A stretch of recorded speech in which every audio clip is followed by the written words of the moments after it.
Buenos días. Good morning.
Good morning, everybody. It's in 5 minutes. We're gonna start our meeting at 9:30.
This water.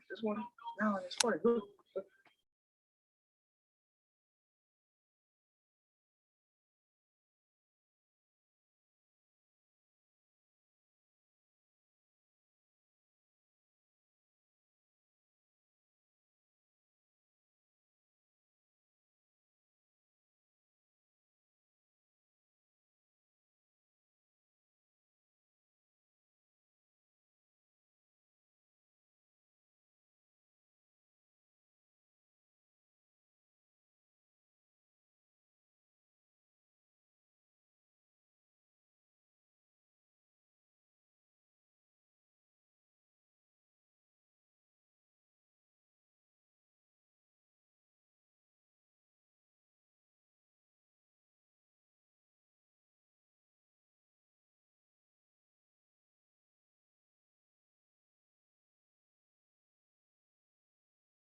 Good morning, everybody.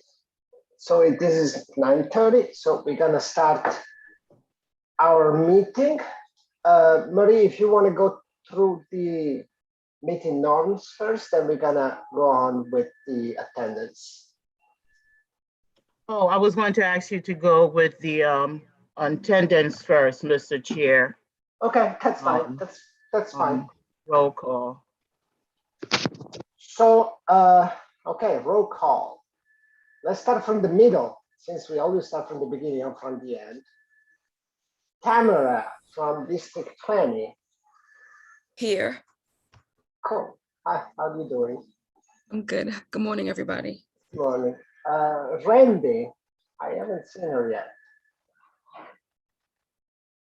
Oh, yes, there she is. Yeah, sorry. Then Sabina from 22. Not. And Josh, I see you from 23, or saw you before. Good morning. Good morning. Matty from 24. No. And Francis, I think I saw you earlier. I don't see Yes. you. Oh, there Good you are. morning. Yeah, Good good morning. morning. Cecilia, 26. I don't think she's here yet. And 27, Lisa? Not yet. Jessica, 28. Good morning. Good morning, Jessica. And Kamaria, 29. Present. Hello. Anna, 30, District 30. I don't see her yet. 31, no, there is no rep. Jazzy, I think I saw you. District 32, or was I wrong? Yeah, I think I was wrong. Oh, she's probably joined later. Andrea, 75. There you are. Celia, I saw you, Brooklyn High School. Good morning. Good morning. Lourdes from Bronx High School. I don't think she joined yet. Jackie, Manhattan High School. I see you. Buenos dias again. And Shirley, Queens High School. I know you're here. Good morning. And Staten Island are here. Marie as parliamentarian is here. Leonard, I think I saw you, District 2. Yes, I'm here, Marco. Good morning. Jimmy, she informed me that she might be a little bit late today, so she's not here yet. Rashida, I'm pretty sure I saw you earlier. Yeah, there you are. Aisha, District 5, not here yet. Hi, Luis, I see you. Present, yeah, thank you. 6, yeah. And Shima from District 7, I do not think she's here. Or Angela, District 8. Probably gonna, lots of people might be joining shortly. District 9, Griselle. No. Maria, I saw you, District 10. Hi, good morning, everyone. Hi, good morning. Miriam, District 11. No. Doris, District 12. I don't see her. Dan, District 13. I don't see him. District 14, Shalonga. I don't think she's here. Justin, District 15. Oh, I see. Aisha just joined us. District 5. So she's here. What was District 15? Justin, I don't think is here. 16, Marta. I don't think she's here. Veronica, 17. No. And Lubanias, 18. No, and Thelma, 19. No. Okay, so I'm sure a few people will be joining us shortly. So go ahead, Marie, now with just a reminder of meeting norms. Yes, thank you, Mr. Chair.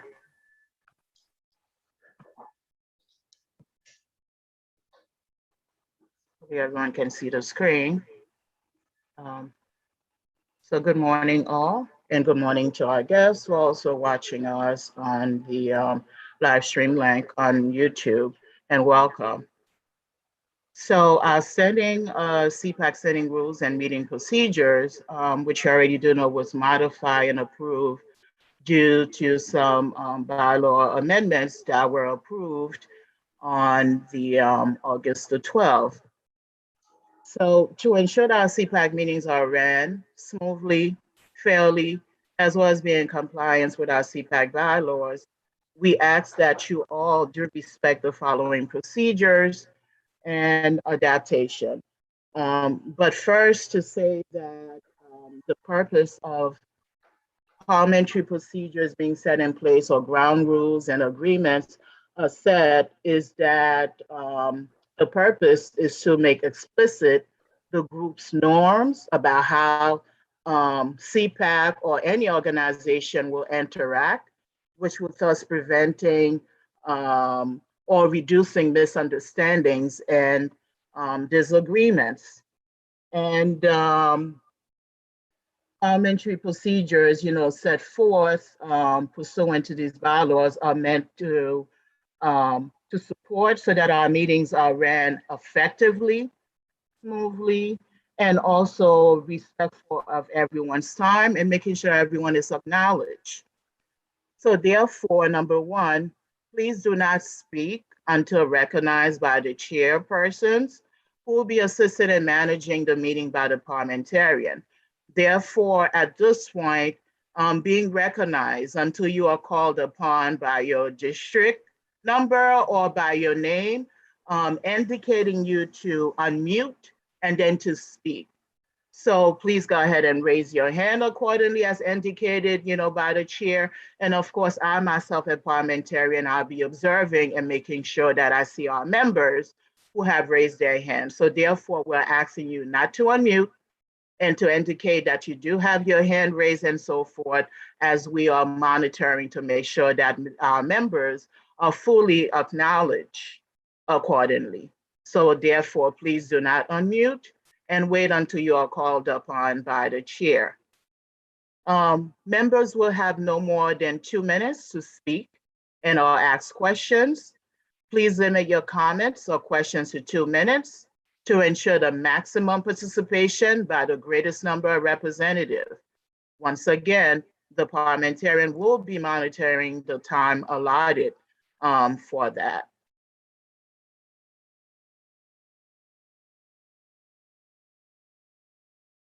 As it was adopted, remember that the other speakers for our bylaws, there was a proposed amendment to have executive board removed. However, that motion was completely lost. Therefore, it remained as such. So first it'll be the executive board, but let me allow to be said that usually most of the co-chairs are not really following or really pertaining to that order. However, first it is the executive board and then our voting members.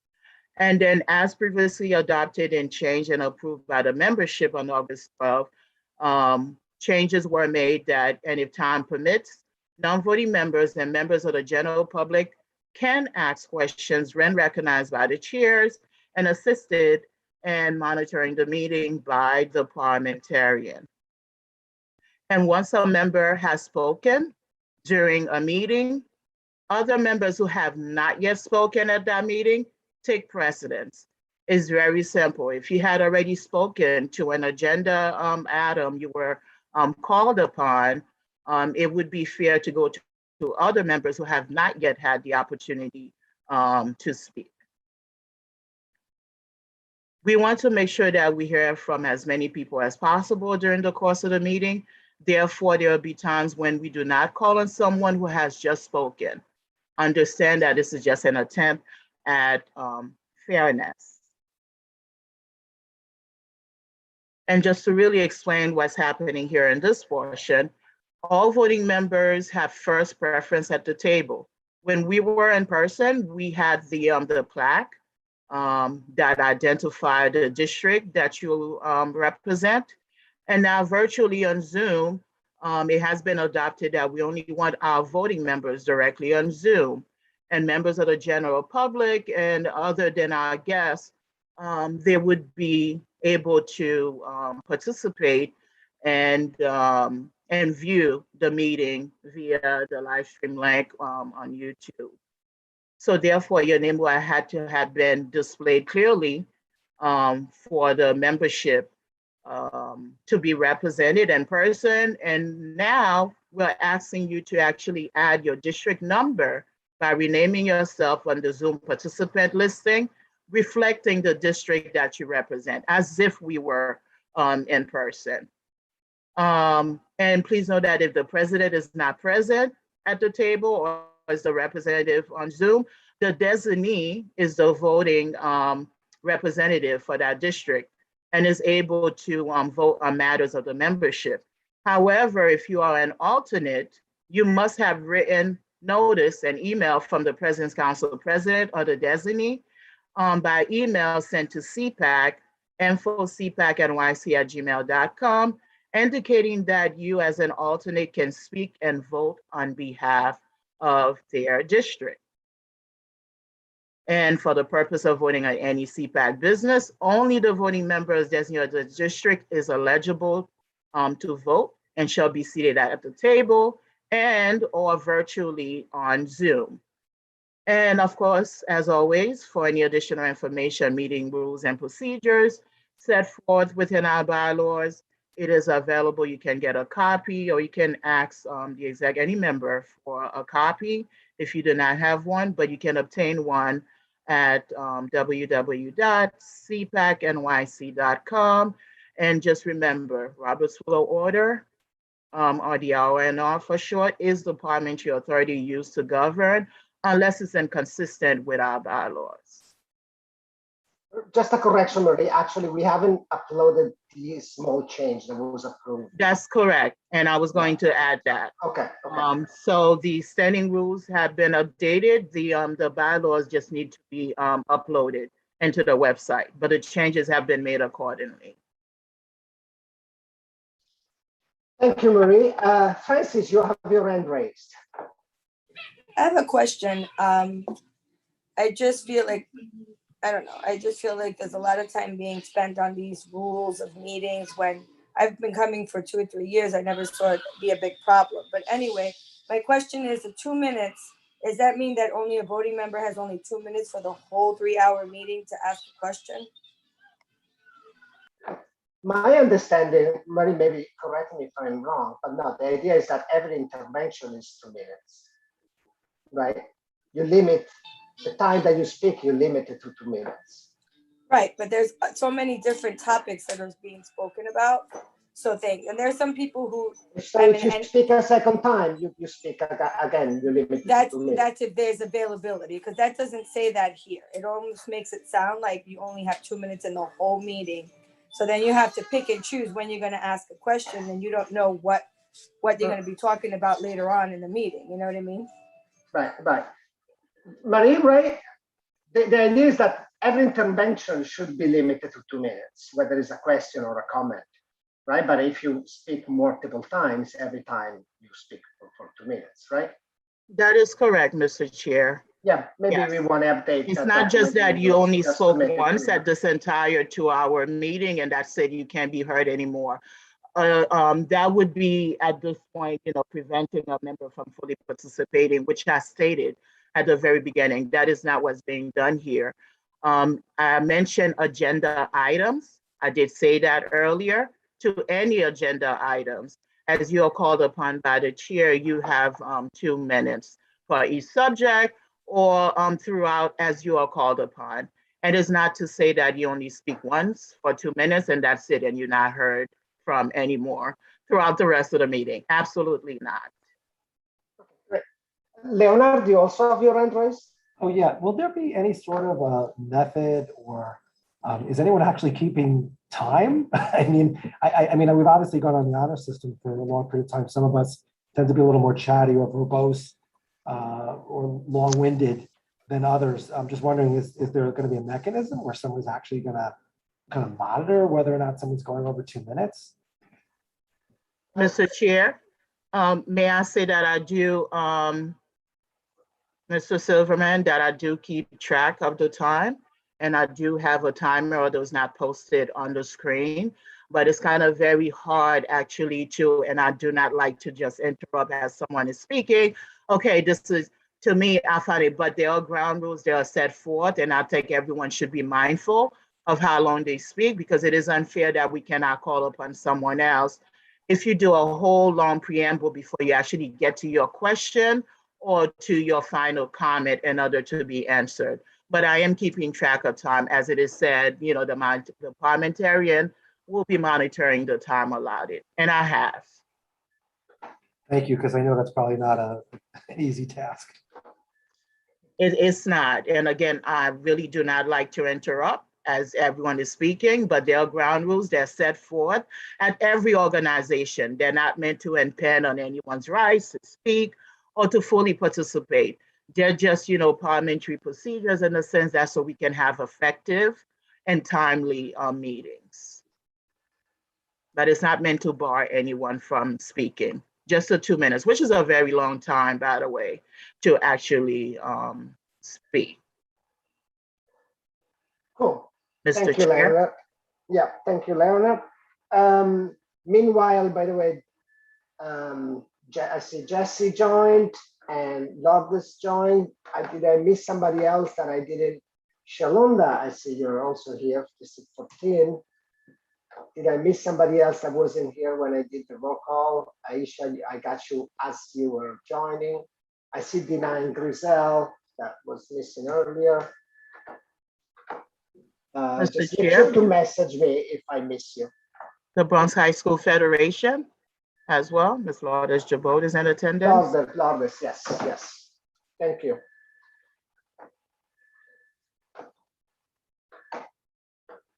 Okay, so in terms of CPAC business, we have, I guess we have minutes to approve, right? Or what else? That only minutes, correct? Just a minute, Mr. Chair, next. Okay, so Shirley, since I know you have them, would you be able to share the screen to show the minutes? Okay, give me a sec.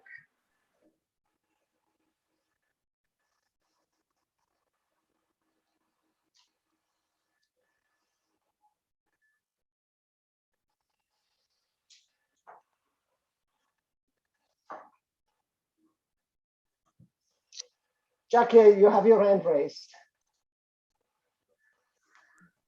Yes, it's regarding the minutes. I have a couple of concerns. May I? Sure. Well, maybe wait when they are being shown so that we can see what you're talking about.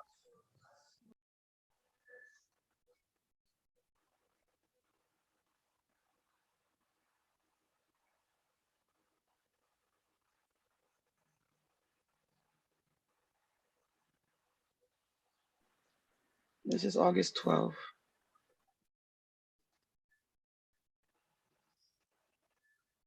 August 12th, okay.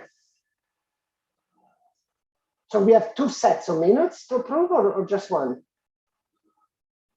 Just two. Two, right? Because we had the August 12th meeting and then we had the special meeting on whatever other date. Jackie, are your amendments on the August 12th or the following one? It's on both, and I'd rather just say it at one time. So, Okay. okay. So go ahead, yeah. Oh, you want me to go? Yeah. Okay, all right, sorry, thank you. Yeah, the specific amendments to A660 were requested, but we were told to view the entire YouTube recording of June's meetings. The specific amendments need to be reflected in the minutes. Also, there are some discrepancies. Hold on a second. Let me just say everything and I'll send you the No, no, corrections in can- writing. Okay? There But I- are, what do you I'm just want to not do? understanding. I'm just not understanding what part you want to amend. I don't, can the 2 minutes start all over? Let me just say everything. I'll send it to you in writing. If you have a question, I'll clarify it for you. But I just want to share my concerns because I don't want to take more than 2 minutes. Right, but so is this an amendment to the minutes or is this unrelated to the minutes? If I'm not cut off, if I'm allowed to speak, it'll be cleared up for you. Okay, you're speaking, right? Okay, if the 2 minutes can start all over, please, because I was interrupted. Go ahead. All right. The specific amendments to A660 were requested, but we were told to review the recording. The amendments need to be reflected in the minutes. This is a request. Also, there are some discrepancies within the August 12th minutes. The vote regarding having a fair and equal process for all voting members to speak in the order of which they raise their hand.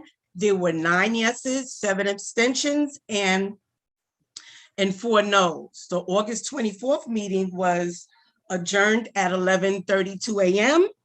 In addition, it was said there was a vote regarding Manhattan High School's President's Council. I never received minutes regarding a vote that supposedly took place.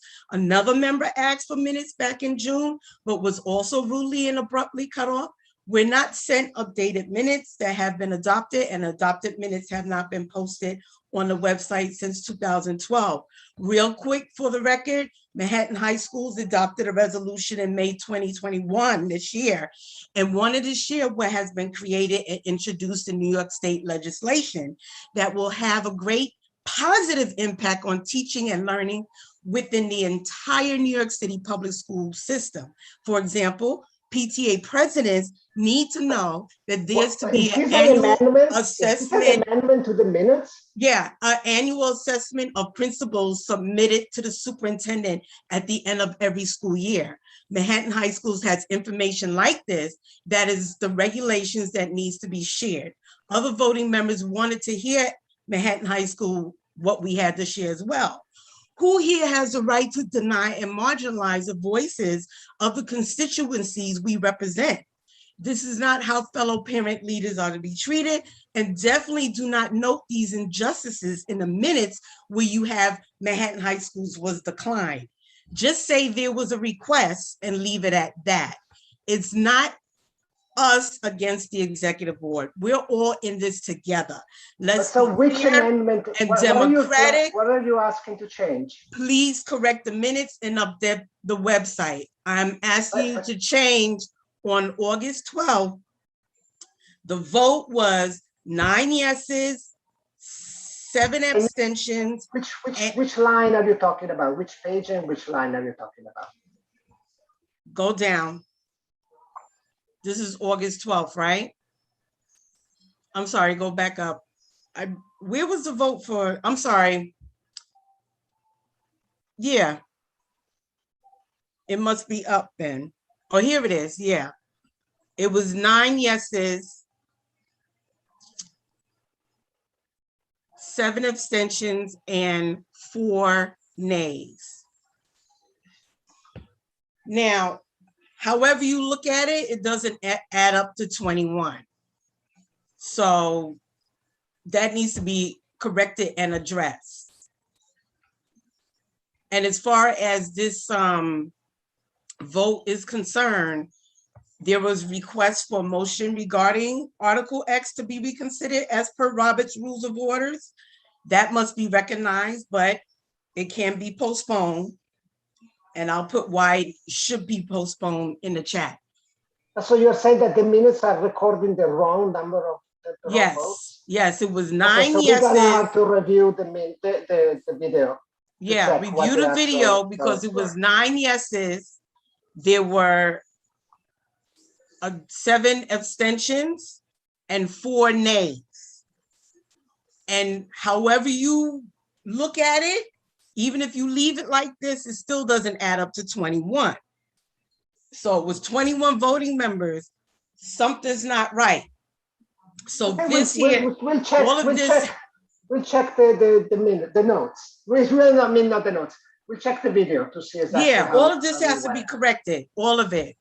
And there was a motion to reconsider this vote anyway, and that needs to happen, but it could be postponed until after elections. All right, Mr. but Chair, point of clarification. Yeah, There was no motion that could have been done the very same day of that very same session for a motion to reconsider. When that was brought up, I have stated to Manhattan High School, Dr. Cody, that this could not be brought up here at the very same meeting with the very same motion to reconsider. In addition to that, during our special meeting, which was for a specific agenda, no other business could have been brought up except at a general membership meeting as per our bylaws. Therefore, if you do listen to the record, you will hear that I have stated that very same motion to reconsider could not have been brought up at this one because the motion was completely lost. It could not have been done at the very same meeting.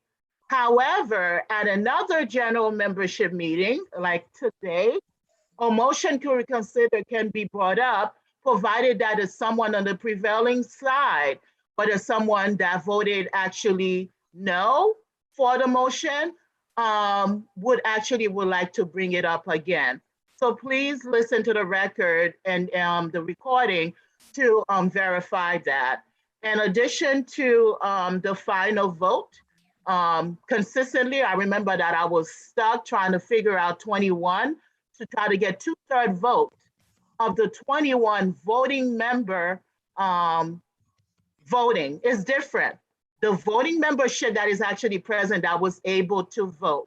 And we came up with 14, and we did not have that.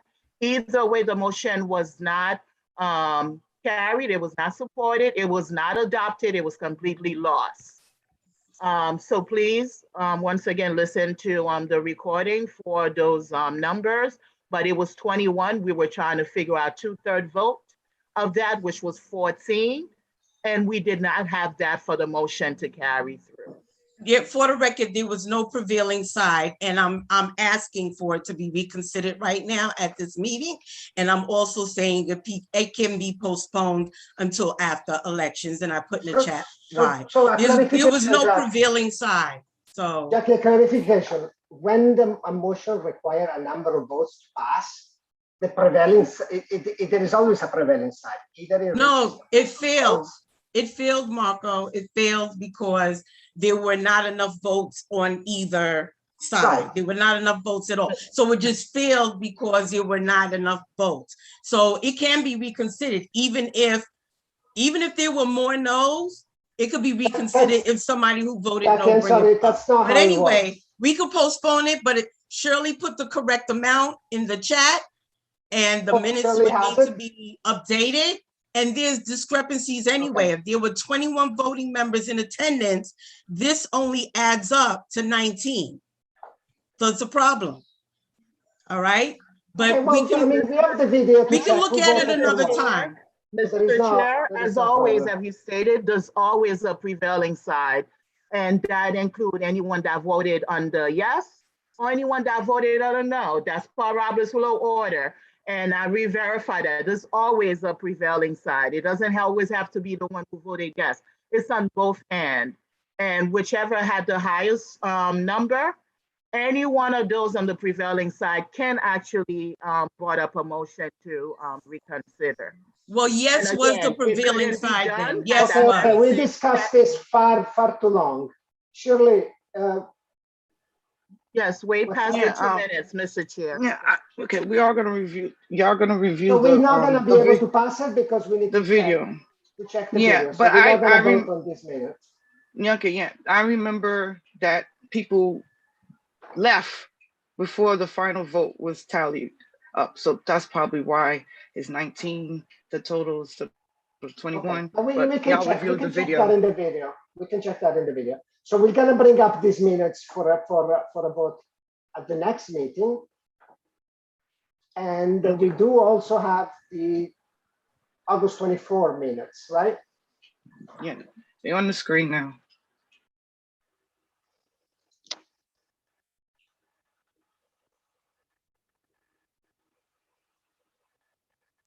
And I'm sorry, Chair, what I was talking about where it says Manhattan High School request to present the client, that's what I'm talking about. You don't put that there.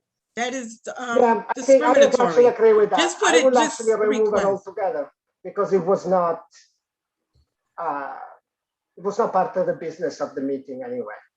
So I will actually take it off completely.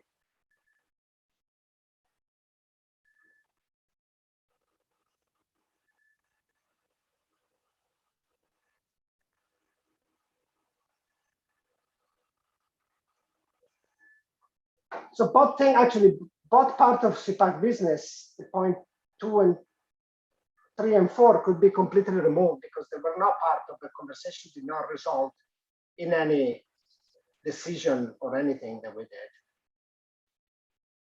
So I don't think that we need to even have them there, but whatever. Okay, let's put it this way. I propose to remove those two bullets. The last two bullets under CPAC business.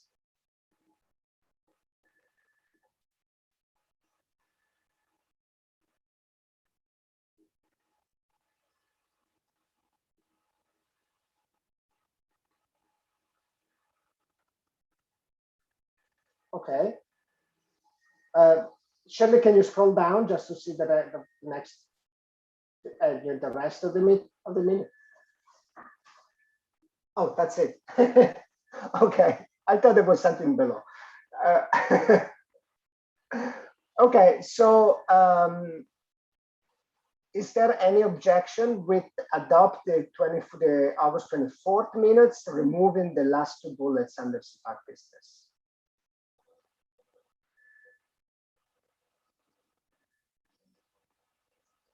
So I hear no objection in this having this amendment. I'm sorry, Marco.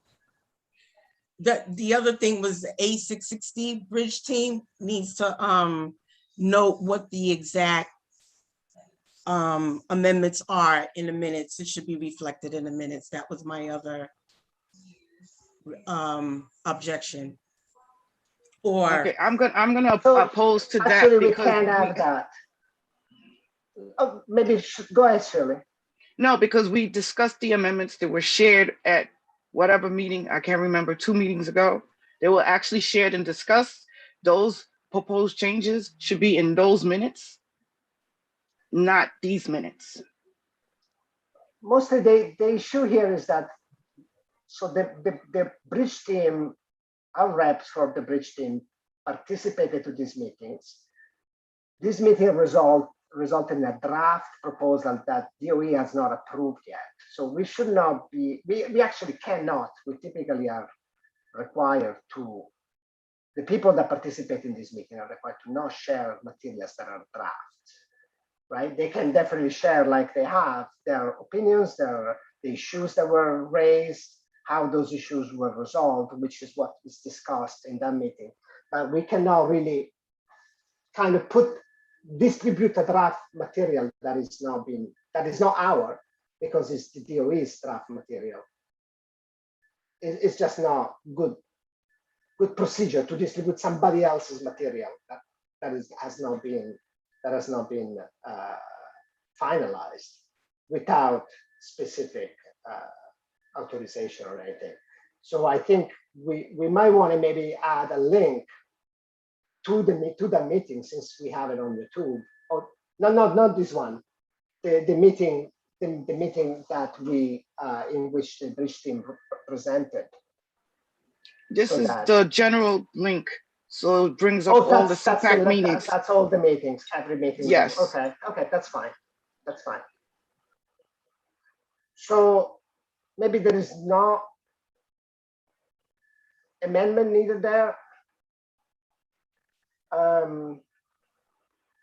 Chair, Bronx High School Federation has her hand up. Oh, sorry, Lourdes, I didn't see you. It's okay. Thank you, Mr. Chair. The question is, which are the two bullets that you want to, that you propose to remove? The last two under CPAC business. Oh, I see. It's just that they were not part of the agenda, really. So it were like just things that we touched on, nothing was resolved, and they were Okay. not part of the agenda anyway. So it's Got kind it. of Thank you. pointless to have them there.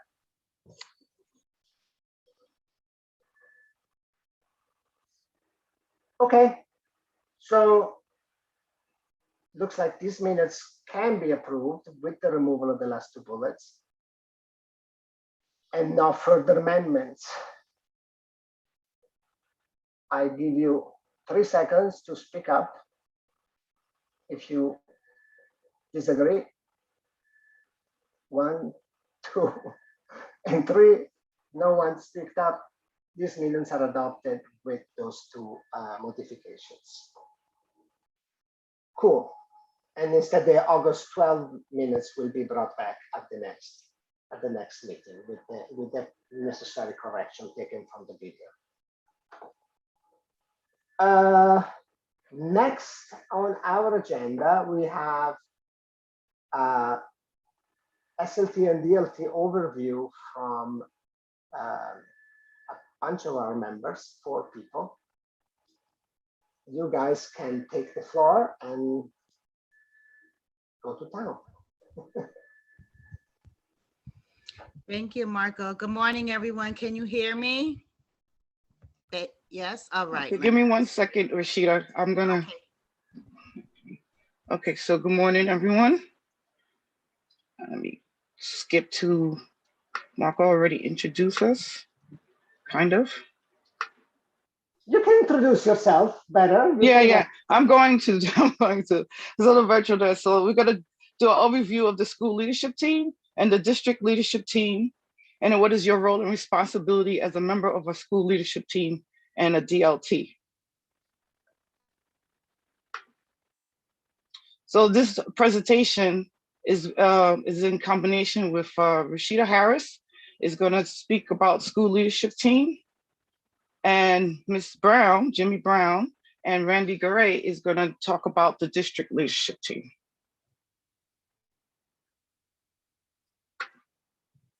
So school leadership team, what is discussed there? What is the primary goal or function of the school leadership team? You create the goals, the comprehension goal, the comprehension education plan of the school. You talk about the budget, you talk about Title I, parent and family engagement policy. On the district level, you have the chancellor's academic priorities, instructional principles.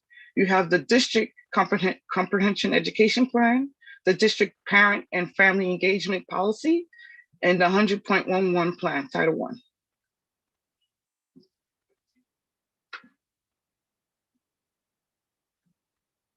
Again, briefly, we already discussed this at our special meeting. What is going on a school leadership team as leaders? Here are some of those qualities: transparency, communication, be sympathetic to others who have their ideas and goals they want to share with the team. You're going to lead by example. Of course, self-care. Self-care also means ask for help.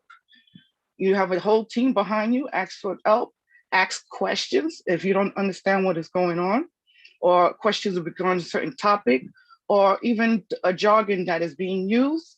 Please ask questions so you'll be able to be involved, engaged, and empowered. You can't participate or be engaged if you don't fully understand what is the discussion about. And they tend to use a lot of jargons, education jargon, so please ask and find out what they actually means and what it's pertaining to. When you come to the school leadership team, you are bringing concerns of your constituency. For us, it's the parents, bringing their concerns, but you're also bringing ideas. It's not always negative, it's positive. It's a team to solve goals, to create goals, to solve goals, programs that will benefit our children.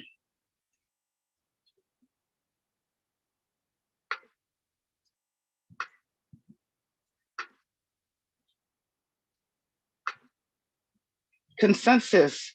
What is consensus? This is what is happening now on the school leadership team and the district leadership team. There is no voting. You don't make motions. You don't make motions to adjourn. You don't make motions to accept the minutes. There's no voting. Everyone must agree. So the only way this is going to happen is through communication, collaboration. Once the decision is made, if everybody doesn't come to consensus, it's up to the team to help everyone come to consensus, to agree. Nothing is done without consensus. Everyone has to agree, not the majority. If there's, you can try to find a compromise so you can reach consensus. Once we reach an agreement, we have consensus.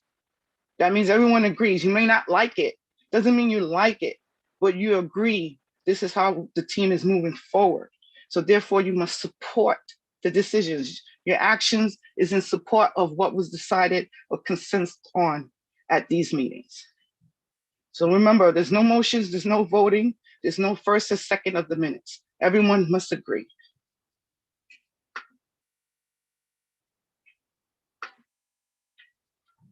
So school leadership team, what is the goals, expectations, and responsibility as a school leadership team member? Rashida is going to take it, go over the best practices for parents. Thank you, Shirley. Good morning, peace and blessings, everyone. I'm Rashida Brown Harris. I am representing District 4, East Harlem. And just for the brand spanking new parents who are just entering this space for the first time, who are just entering the NYC DOE public school system for the first time, or just now figuring out that they want to learn more all about this. I just want to reiterate and make it clear that the school, every single school must have a school leadership team, SLT. The school leadership team is a group of people who develop educational policies for their school. They also make sure there are resources to support these policies. And let me just look at one thing real quick, Shirley.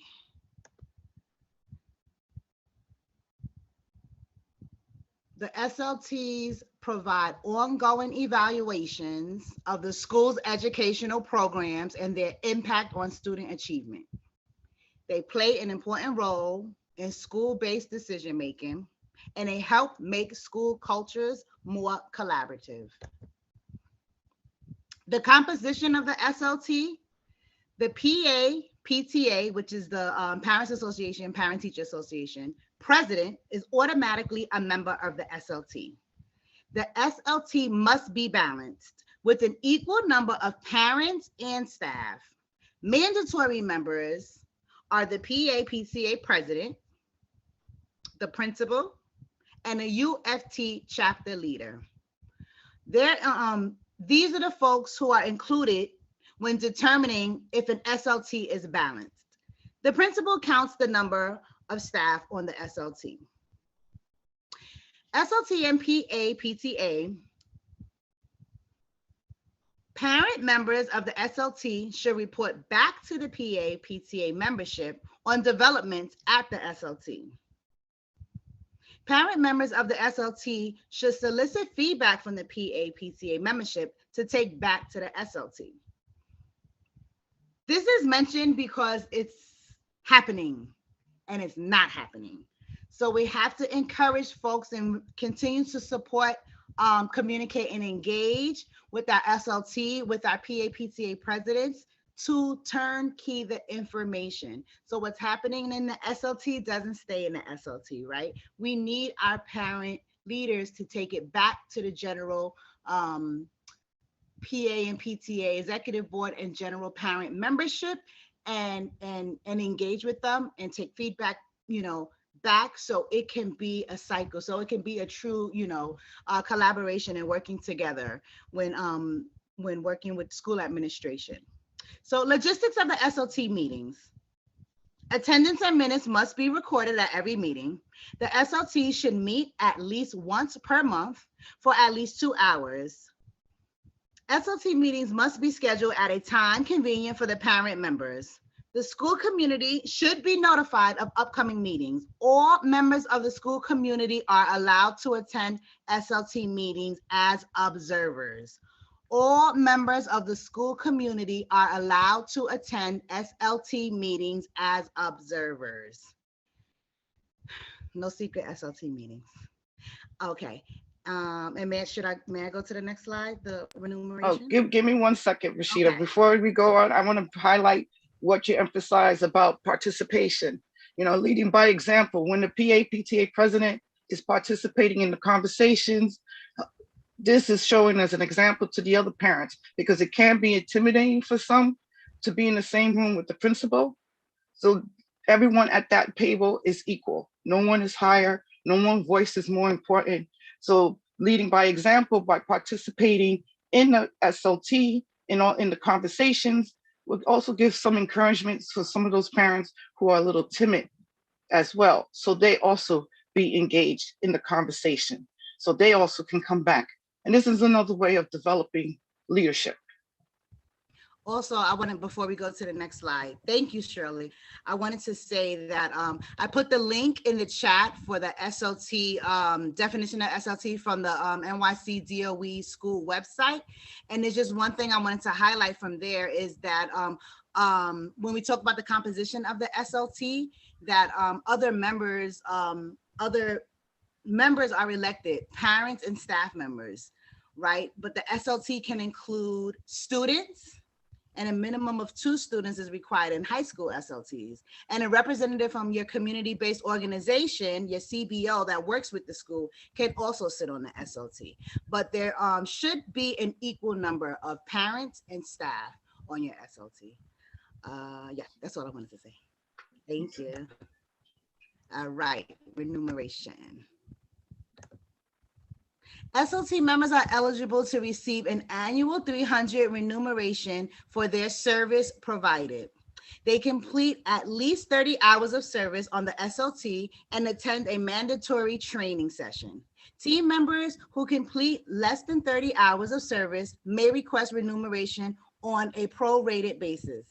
Individual SLT members can decide to donate their remuneration back to the school. Neither of the team nor the principal can make this decision for an individual member, for individual members. Meaning, okay, I think, all right. I'm like, I like to do layman terms, but I think if that's clear, everyone should understand. If there's any questions, just put it in the chat or raise your hand. Key documents. The following documents should be available at every meeting. The CEP, which is the Comprehensive Education Plan, the school-based budget, the SLT bylaws, and the Chancellor's Regulation, A655. Parents should review other documents available on the school's website under statistics, including school quality snapshot and guide, quality review, school survey. And parents should be familiar with the other key data and documents: ELA, math, science scores, Regent scores, NYSES LAT result, attendance, the arts report, and NYS report card. Shirley? Is that the end? One more. Thank you. I didn't know if you had anything else to say for that slide. Okay, and so No, it's okay. We can elaborate at the end. Go ahead. Okay, the SLT proceedings. The purpose of the SLT is to develop, implement, and monitor the Comprehensive Education Plan, the CEP. SLT members use all available data to conduct a needs assessment, framework for great schools. Principals, teachers, and parents may all suggest goals, right? It's a collaborative thing. It's a school community. Everyone should work on this the best they can. By February, SLTs engage in midpoint progress monitoring. The CEP is a living document that can be modified anytime. The SLT must also update the Parent Involvement Policy, the PIP, and School Parent Compact, Title I schools only. All decisions on an SLT are made using consensus-based decision-making, as Shirley was discussing earlier. There is no voting at an SLT meeting. All members of the SLT must either agree or agree to live with the proposal. If any member objects to a proposal, the SLT must either continue to discuss the proposal in search of a common ground or table the proposal. All parents should actively participate. Every stakeholder brings a unique perspective. I plan. The DOE considers it best practices that all members of the SLT, including parents, be given access to the CEP via the iPlan portal, giving parents the ability to comment, but not necessarily edit the CEP. Comments are visible to team members only, not the general public. This is important to know. A lot of SLT members, parent members on the SLT, do not have access to iPlan, and that's going to change. Sure. Yes, and it's the corporate education plan should be posted on the iPlan, but it should be also posted on the school's website. It should be available to the parents. And the main goal of the school leadership team is the comprehensive education plan. Everything else is substantive. Plus talking about the budget, including the Title I, not just what the parents are supposed to spend their allocated portion, but the all Title I, the other 99 or whatever percentage the school has. This must be discussed here at the school leadership team and how that money is being spent. How is it? What programs is going to be used? This is all discussed here at the school leadership team. I just wanted to go back because sometimes you don't get the 30 hours, but it depends on the team. It's a team decision and what's in the bylaws.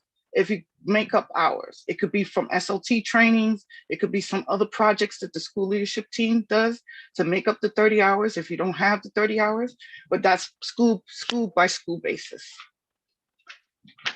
Because you know we have the chancellor at 10:30, 10:22. We're going to go straight into the district leadership team presentation, and then we'll take all the questions at the end, whether at the end of this or at the end of the agenda for the day. So we have our district leadership team, your role and responsibilities. And this is going to be discussed by Randy, and I'm not sure if Jimmy's here, but I will assist Randy. I know it says high schools, but everything that's presented here is also for all parent members of the DLT. You have at least 4 parent constituencies on the district leadership team. You have your community school president council. You have your high school president council. You have your education, your CEC, your education council, community education council. You have your DPAC. DPAC is from K to 12. They automatically sits on the district leadership team. You may have a representative from the citywide council on high schools at your district leadership team as well.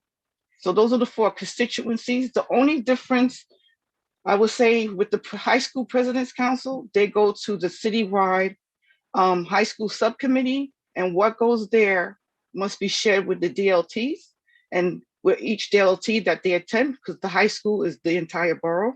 So they attend all the DLTs in that borough, and they are supposed to share that information from the high school subcommittee.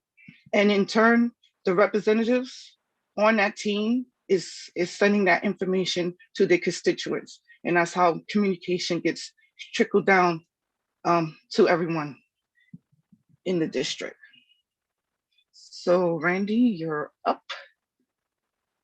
I don't think Jimmy's here yet. I just was able to log in. Awesome. Ms. Brown. Yeah. Yes. Hi, how are you? Okay. As I know that Rashida explained SLT, but at the DLT level, the president council for each district has a president for the president council. And that president is supposed to come and sit at the DLT and share the information that they have accumulated from all their PAs and PTAs at their school. at their schools. So this way here, if there's any problems or whatever there may be, they are able to share. They are to share whether or not their meeting notes, they can share their financial reports, just like SLT, and also any events or workshops that they have coming up. That's what the president of the President Council is supposed to share at DLT. Now it's a little different when it comes to high school because usually the DLT represents the community schools, K through 8. But because high schools is a part of the district, they serve as well. And as a representative, that means the high school representative for your borough, for your district, is the one that's supposed to sit. If they are unable to sit, then they can have a designee come in to sit. But while they're there, they should be willing to share what is happening as a high school delegate. They are supposed to share what is happening at the high school committee, at their high schools, and bringing it there so that the district could be able to help them if there's any problems or what's coming up. They also will have a share when it comes into being a part of doing the district CEP, which is most important. And you'll have a part of that.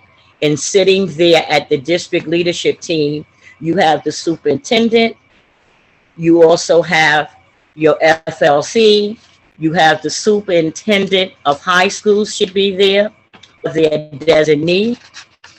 You all should have your CEC rep, the president there. You should have your CSA, D37, a district for D37. You have the UFT rep for your district, as well as a DOE representative. And together you're working to fulfill what needs to be done when it comes to the school leadership, when it comes to the district leadership. And you work in collaboration with the high school superintendent and other DLT members. And communication, reports, updates, information, and concerns from DLT to the high school president council. We solicit feedback, questions, and concerns from the president council's membership. And not only that, the DLT is also has the district PAC chair sitting there, which they will also be getting the necessary information that they need on Title I, as well as being a part of the Title I meetings. And high schools are supposed to join in when there is district. We have a back. Okay, and you clearly follow the ways. And also too, if you're not up to date, there's a webinar for roles and responsibility of the school and the district leadership team members, which came out in 2021. If you have any of these questions, you can follow the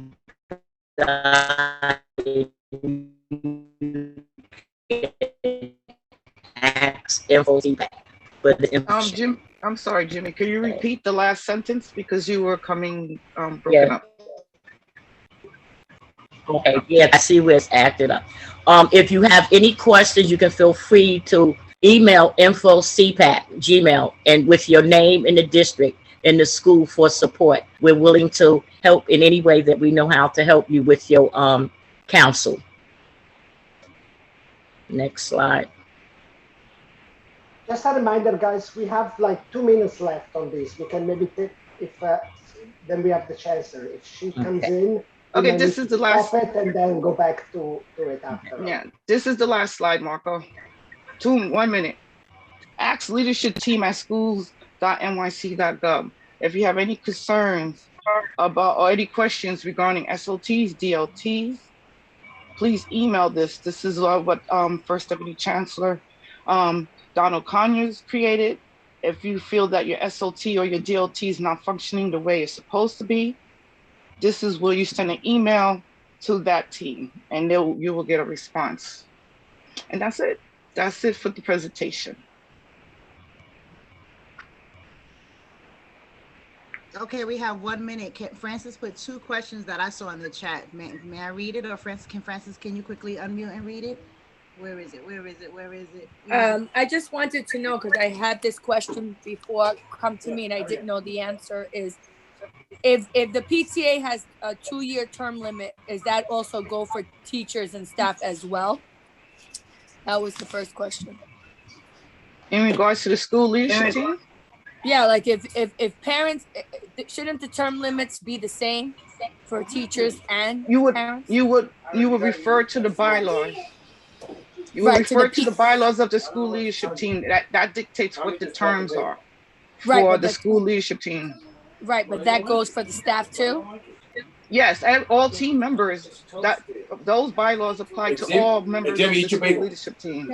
Okay, that was my question. Thank you. Now, and her next second question was the bylaws are the same for the parents and staff. What is really bad? I don't get it. Create those bylaws. Okay. Right, the bylaws are established, or if it's a brand new school leadership team, it will be created. And the bylaws for the school leadership team applies for every constituent that is represented on that team. Okay, thank you. I see Lourdes has a hand raised. Yes, thank you, Marco. The one thing that is always failed to actually said here and everywhere that there is a presentation in regards to SLT is that SLT meetings are supposed to, even DLTs, I believe, are supposed to be at a set up at a time, schedule at a time that is convenient to parents. Am I right or am I wrong? Number one. Number two, how are we supposed to do 30 hours of service when at least only 2 hours a month and we only do 10 months of meetings? Wouldn't it be at least 3 hours? Thank you. It should be set up for 3 hours. Okay, let's go back to the first part. Yes, this SLT and the DLT is supposed to be at the pleasure of the parents, right? The convenience of the parents. That's how it's supposed to be set up, right?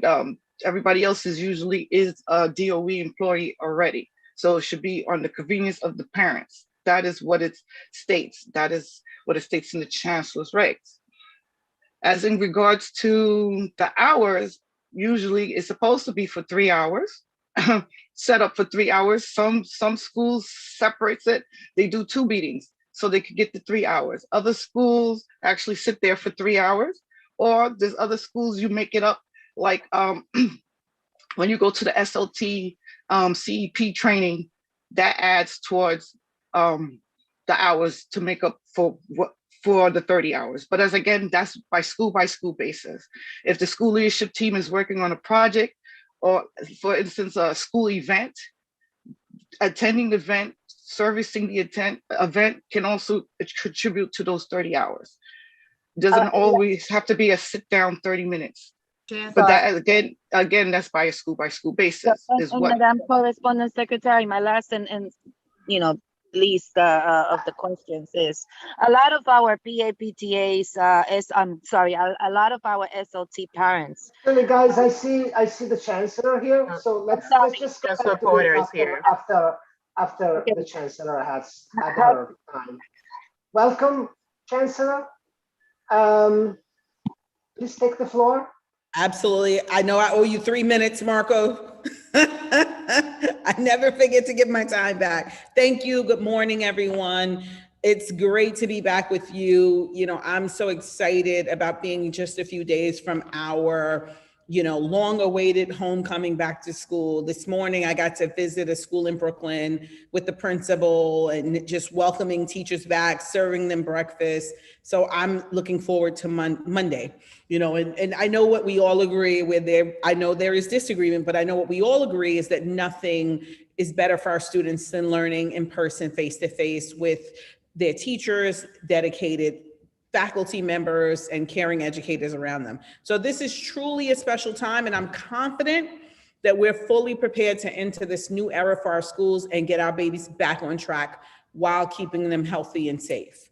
Since we last met, the mayor, the DOE, and the Department of Health and Mental Hygiene, issued our detailed health and safety guidance for the coming year. We worked very closely with our union partners on this, and we published the details of these policies in a health and safety guide for families, which is available in multiple languages on our website.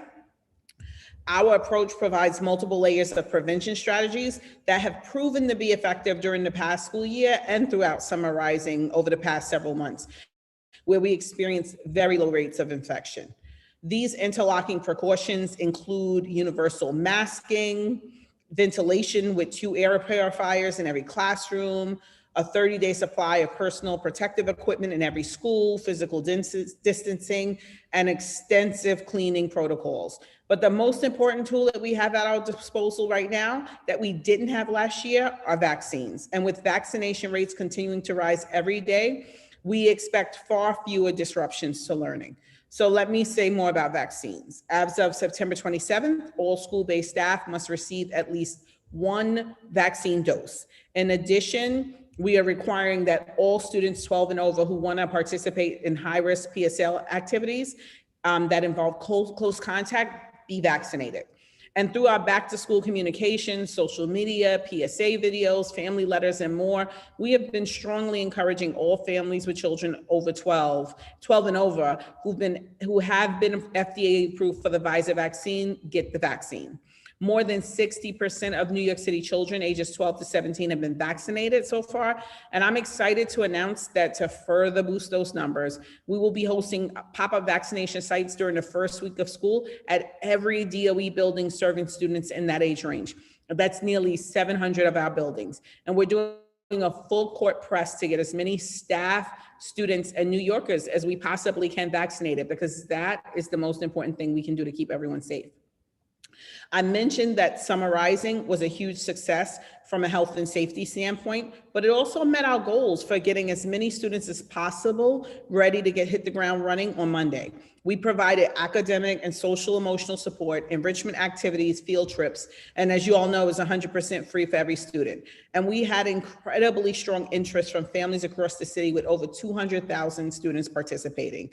And just in the past week, we also hosted some great back-to-school parent forums, one in each borough.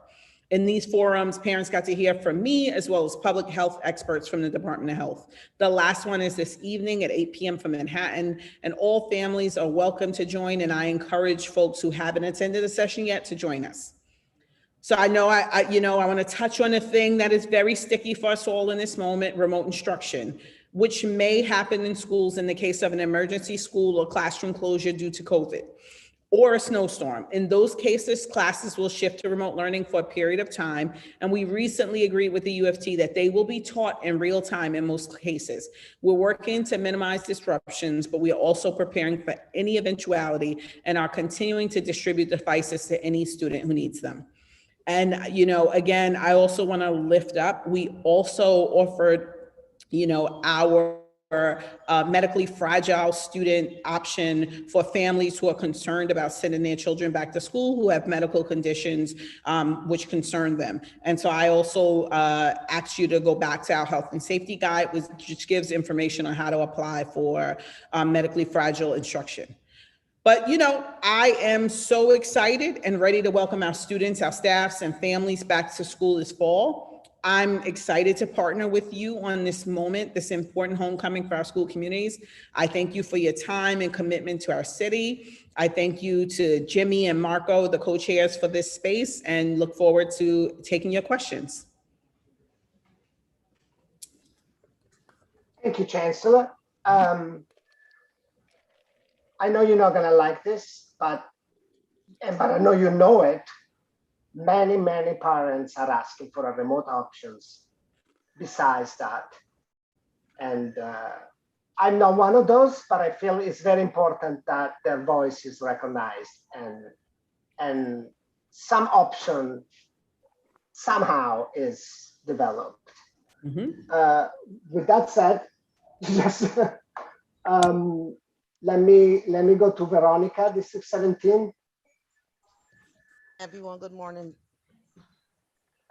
Chancellor Porter. Good morning. I heard you said that for kids who wants to play sports, they must be vaccinated to play sports.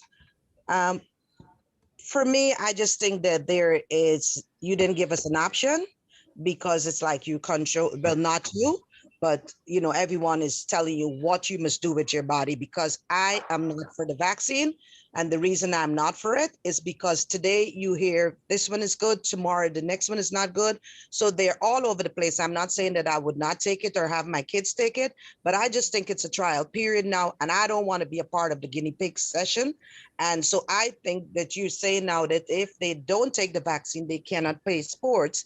I think that is a little bit of being a dictator, and I have a pushback on that. And with the vaccine. So how do we move forward with the parents like me? I'm not the only parents who don't want to give the kids the vaccine. Is it that you're saying to us they wouldn't be able to play sports? Thank you so Thank much. you. Thank you for your question. And so the vaccine, first of all, it is first a health department and state ed department rule. The vaccine is required for high risk PSA sports that involve close contact. So it's not every sport, it's not every activity, but it's those high risk. So I was on a bowling team in high school, not very high risk, not very athletic of me either, but it's what I did. But it is basketball, it is football, wrestling, it is those activities where there is extreme close contact where the vaccine is mandated. And I understand your concern, but this is also a health crisis and a health moment. And so again, it's not all sports, it is the high risk sports. Thank you. Grizel? Hey, I know I said this in the comment. It's just a comment and one question. I completely disagree with the whole ACS thing, and I kind of want to put that out there publicly because, for us to be at risk of an ACS case because parents don't feel comfortable sending their child to school, I just don't think that's fair on us, and I don't think it should silence us either. On another note, my question would be, will schools need to have a minimum number of students consent for testing in order to remain open? And what if families opt out? So I'm not sure what the ACS issue is, but let me just be clear, and if you want to clarify, Grizel, feel free. We are not threatening families with ACS. In fact, we have been in communication with ACS because neither ACS nor the DOE want to police families and recognize that this is a very fragile moment. And so I think maybe yesterday I was asked a question or the day before about ACS. And what I said was that, we would only call ACS if there was a clear evidence of neglect, which is how ACS, and listen, I know because I was leading the Bronx, which is how ACS was always supposed to be utilized. I understand that it wasn't, but that is the intention. The intention should never be, to use ACS to penalize or punish or criminalize families. That is not my intention. And I know, having had conversations with the commissioner of ACS, that is not his intention at all. So I just want to make sure we're clear about that. I know there's disagreement about remote learning. We want to work with families to bring children to school. We want to work with them. And so that doesn't start at all with ACS. That's not ACS's work. That's the DOE's work, to build confidence, to build trust, to have our principals, our counselors work with families. That's our job. So I'm sorry, I missed what was the last part of the question, Grizel?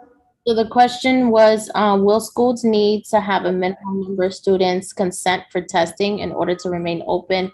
And what if all families opt out? So there is not a minimum number. We are asking for parental consent, and we are not mandating testing, but we want to test 10% biweekly of the students who are in buildings. There is not going to be a number that closes a school based on consent. Okay. Maybe, sorry, just to close the ACS issue, Chancellor, is there a way that parents could report what seems to be abuse of it to the DOE in some case, so that because clearly there is that experience, there is that fear, and knowing that there is an office within the DOE in which abuses of that policy can be reported. Is there could be just directed to face, like how could that work? Let me work with our Deputy Chancellor for School Climate and Work Wellness, who works directly with ACS. And we'll figure out a way that parents can lift up concerns in which, and this is not the first time I've heard it as Chancellor, it's not the first time I've heard it as an educator. But let us figure out a way in which we can, get that information documented so that we can work with those schools to solve what potentially may be a misunderstanding of the expectation of how the policy should be implemented. Great, thank you. Rashida. Good morning, Chancellor Porter. How are you? Well. Is there a code that y'all can work on to submit on attendance for families who are not going to send their children into school at this time? I wanted to piggyback off of the ACS, commentary is that, as long as, like you said, there's no neglect, as long as families are communicating with their schools and letting them know that they're keeping their students out and why they're keeping them out, and constant communication, checking in so that the schools know that the children and the families and everything are okay. The reason for this is that a lot of families are opting to keep their students home for at least the first 3 weeks, being that a lot of the school staff, or being that all the school staff must have, as of today, as of this moment, must have their vaccinations, or at least one dose of vaccination by the 27th. So a lot of families are concerned with what that'll look like in their school in regards to, staff, resigning or not returning, or just folks are not sure what that'll look like because a lot of staff will get vaccinated and a lot of staff will not. So some families are opting to try to keep their children home until past the 27th to see what that'll look like. Wondering if there's a code that y'all can discuss in Central where schools can code the attendance accordingly, in regards to the absence. I will definitely get back to you. Thank you. Mm-hmm. Jessica, go ahead. Hi, Chancellor. Thank you for joining us. I'm a little nervous about the kids returning to school, but my main concern is about meal times. Most kids don't only eat lunch at school, but also breakfast. Mm-hmm. And it seems that a lot of the schools are left up to their own planning to sort of get all the kids to eat. Mm-hmm. I was just curious. I know that there's been creative ways to have kids eat at school, but I don't think that eating on the ground is appropriate. And so I just didn't know if those plans are able to be shared as to what the schools are doing in regards to meal times. So your school should be, the reason why every school is coming up with their plan is because, our facilities are all different. In order to keep with the social distancing, schools are using the cafeteria, they're using classroom spaces, they're using multiple spaces for eating. So what we will do is I'll go back to the team and ask if we can share the meal plan so parents can see how schools are approaching those feeding times. I don't want to say feeding. I feel like I'm talking about like what happens at the zoo when meal times. Thank you so much. I appreciate it. Thank you. Shalonda, go ahead, D14. Hi, good morning. I just want to definitely reiterate the weaponization of ACS as it was weaponized against me this past school year for my advocacy for anti-Blackness and transphobia and homophobia in D14. So regardless of the impact of what the DOE thinks ACS is there for and there's no miscommunication. ACS is definitely being weaponized against families. And if it's being weaponized against a public person as myself, as being a D14 President's Council president, PTA president, being on the CEC, parents, this is being used against parents as a way of control and silencing. So and there's no miscommunication. There are groups on Facebook where teachers are asking other teachers, what can they do about disruptive students? And other teachers are advocating for people to call ACS. So it's not like this fictitious thing, and it's happening. It's continuing to happen. And it's this pipeline that no one is doing anything actually about. And if we go into the the point of parents are not sending their children to school because they want a remote option. This is what teachers and staff members are using as a way to sort of, I don't know, control whatever it is. There's no socially emotional, development. No one's checking in with anyone to really realize what's actually going on in these homes, and ACS is being used against us. And so we have no recourse as parents. We don't have a union. We don't have anyone protecting us as parents when these false allegations are being made. As you're aware of the false allegation that was made against me about my children being malnourished, which is furthest from the truth. And we have to go through this process and prove our innocence because we're already claimed as being guilty.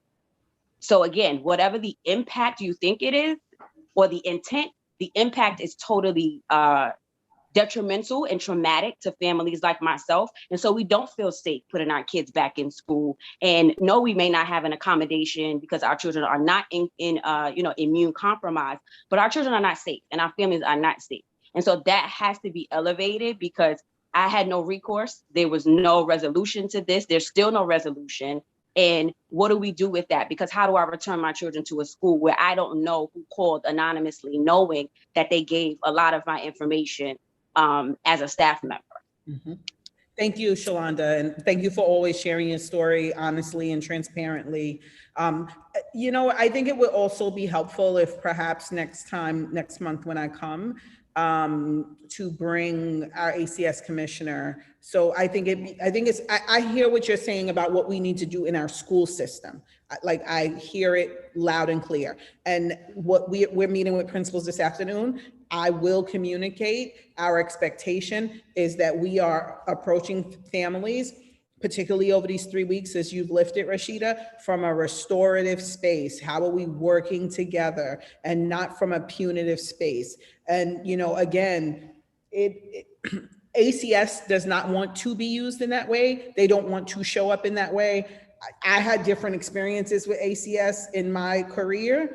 The commissioner who's leading ACS now is very much on the same page of the way that they want to show up as an agency, and is very aware of the way that the agency has been used. And so would be happy to bring him to the table also, but also to do the work that we need to do to make sure that these first, just tentative weeks of school, days of school, where people are still feeling, their way through what they need and what they want to do, that we are absolutely approaching families from a restorative, healing space and not the space of threatening any family, with ACS.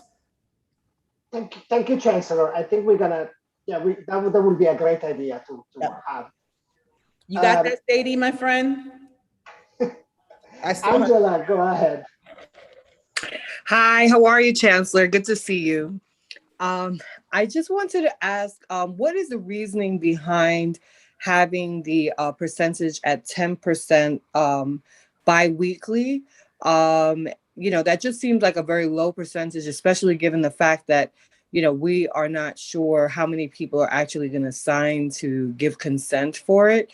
And I think that I want to elevate the fact that may be one of the reasons why people don't have a comfort level, because they are not sure who around their child, especially for those who fall, like my daughter does, under the age where she can't be vaccinated, right?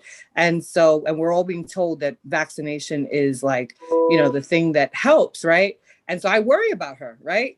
She can't be even if I wanted to, she can't be vaccinated. And so, what is kind of the reasoning having it 10% and bi-weekly? Why can't we have it weekly? And then besides that question, I just have a statement.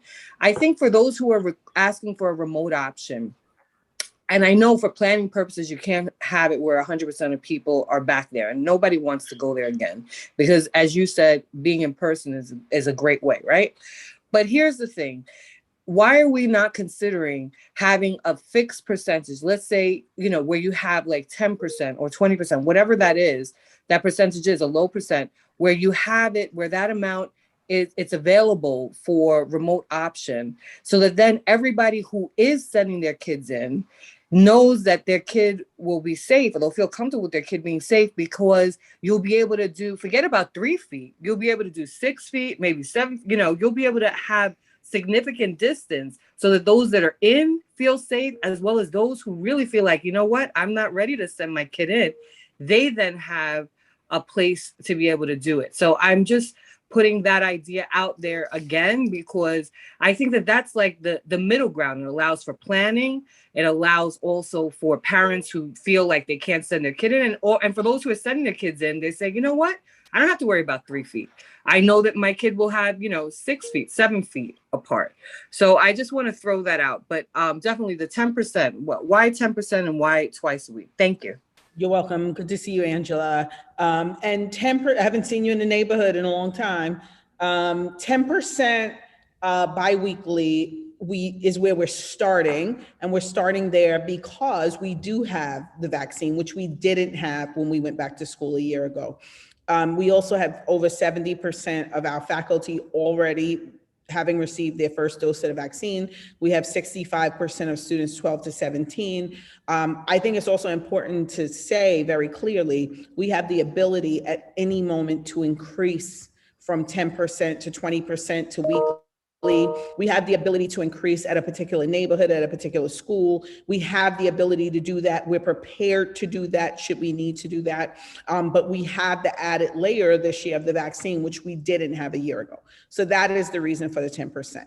On your other statement around remote, our middle ground, from my perspective, everyone may not agree, but we disagree with love, is the medically fragile option, which is a blend of home instruction and remote small group instruction. And I think families should really look at that if they have a concern, because the list of approved conditions does not limit you from applying based on another condition.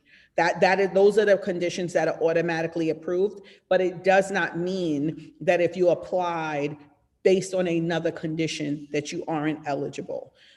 So I just, for us, that was our middle ground, but also a space where we learned a lot in remote. I don't disagree or dispute that. And I think there is a place for remote in our system going forward. And, when I read the article, particularly about the student in the Bronx who talked about her experience in remote, who had prior had experiences in home instruction, what I really learned was a connection to a school, part of a class, and part of a community was something that our students in home instruction never got and never had access to. So I would encourage families to really look at that option. It is not limited to the conditions that are listed. And for us, for me, I believe that is our middle ground. Thank you. We have Tamara and then Jackie, and we're probably going to be at time after that. Go ahead, Tamara. Good morning, Chancellor Porter. I have a question. I was actually at the citywide special education meeting last night, and one of the issues that was brought up was that there were like 150 families that got denied services for medical remote services. So how come there isn't like an appeals process? Because the only reason that parents would, fill out the information for remote for medically necessary children is because they need it. So if they're denied, then there's no other option. Is there a way to put an appeals process? Like, who gets to decide what kid, medical needs is more severe than another? Like, how does that work? So the Department of Health makes the first decision. Let me look into the 150 families that were denied. We've had very small numbers of families apply. So let me look into this and happy to get back to you, Tamara. Thank you. Great, Jackie, go ahead. Hi, Chancellor. Hi, Dr. Cody. How you doing today? Good. Good.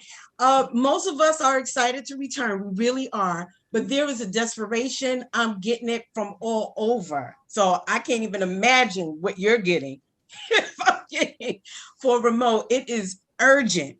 So the necessary reasons I receive from various parents from all over the place, not just Manhattan High Schools, but mainly Manhattan High Schools, and I'll keep it PG, The Delta variant, COVID-related variants on the loose. There's schools with 180% capacity, impossible to practice social distancing properly. There's no vaccine for children under 12. It's past due time to provide enhanced learning options, both in person and remote in 2021. Our tax dollars require that public schools accommodate all learners. Teachers as well as students need a remote option.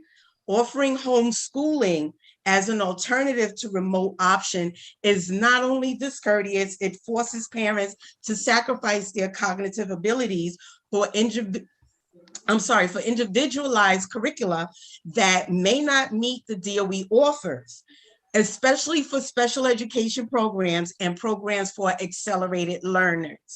Children residing with elderly, immunocompromised family members pose a greater threat to their health should they contact COVID-19 in school. Students and both parents who both have underlying conditions that per CDC puts them in a high-risk category for fatality for COVID-19.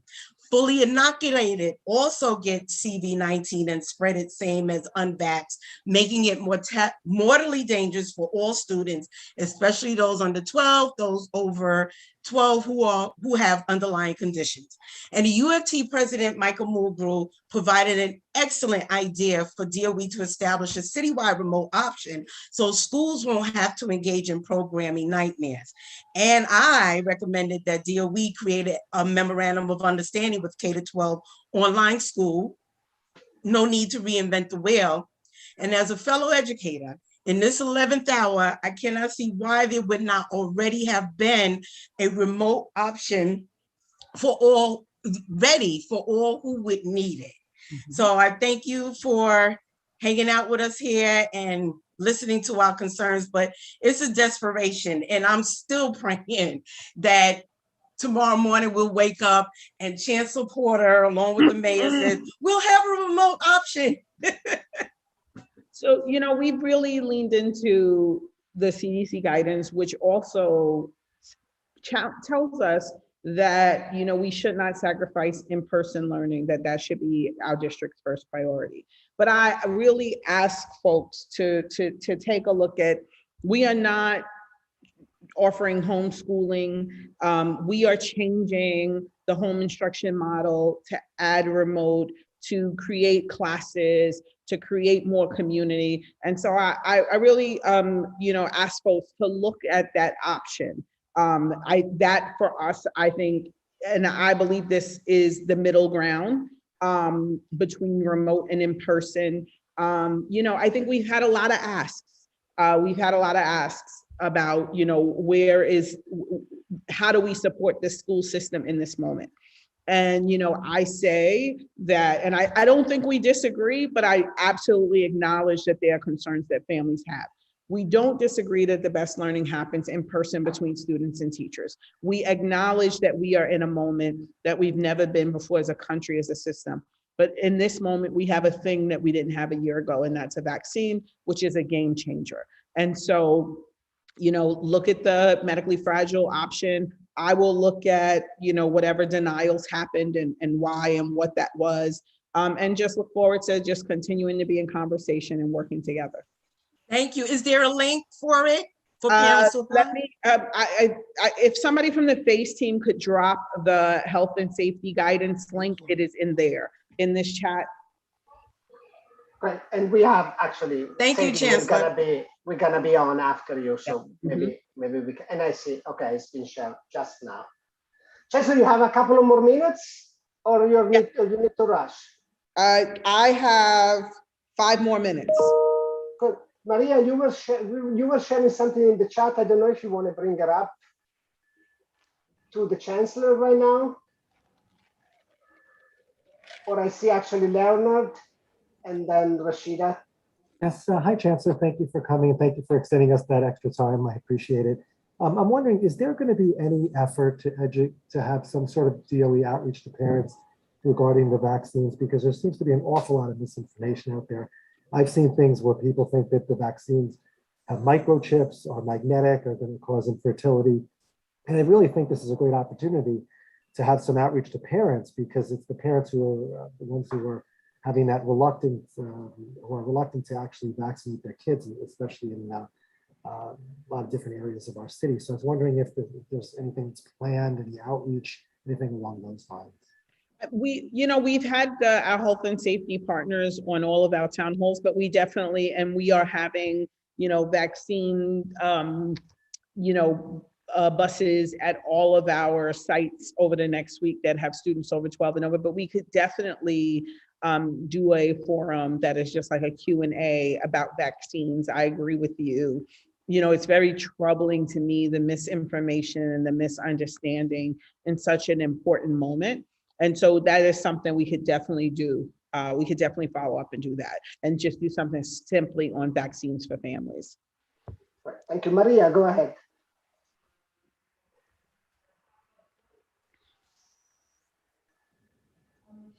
We can now hear you if you. You're all muted. Good morning. Can you hear me? Oh, yes. Yeah. Thank you. My name is Maria Villalobos, and I'm from District 10. Chancellor, I know you mentioned my daughter. My daughter is Zoe Nieves, and she is a student that had the message for you in regards to remote learning and her conditions. We know several things have been mentioned about remote learning and wanting to increase it and open it up a little bit, but we still forgot about siblings. Siblings do not have an underlying condition. They're not immunocompromised. They do not have cancer. So all three of my children are scared to even step into the building and get infected and bring it back home. So what happens to them? They're still being forgotten. Not only myself, but so many different parents and students are scared. We're adding all this trauma and all this extra stress on them, fearing that they might get sick when they go.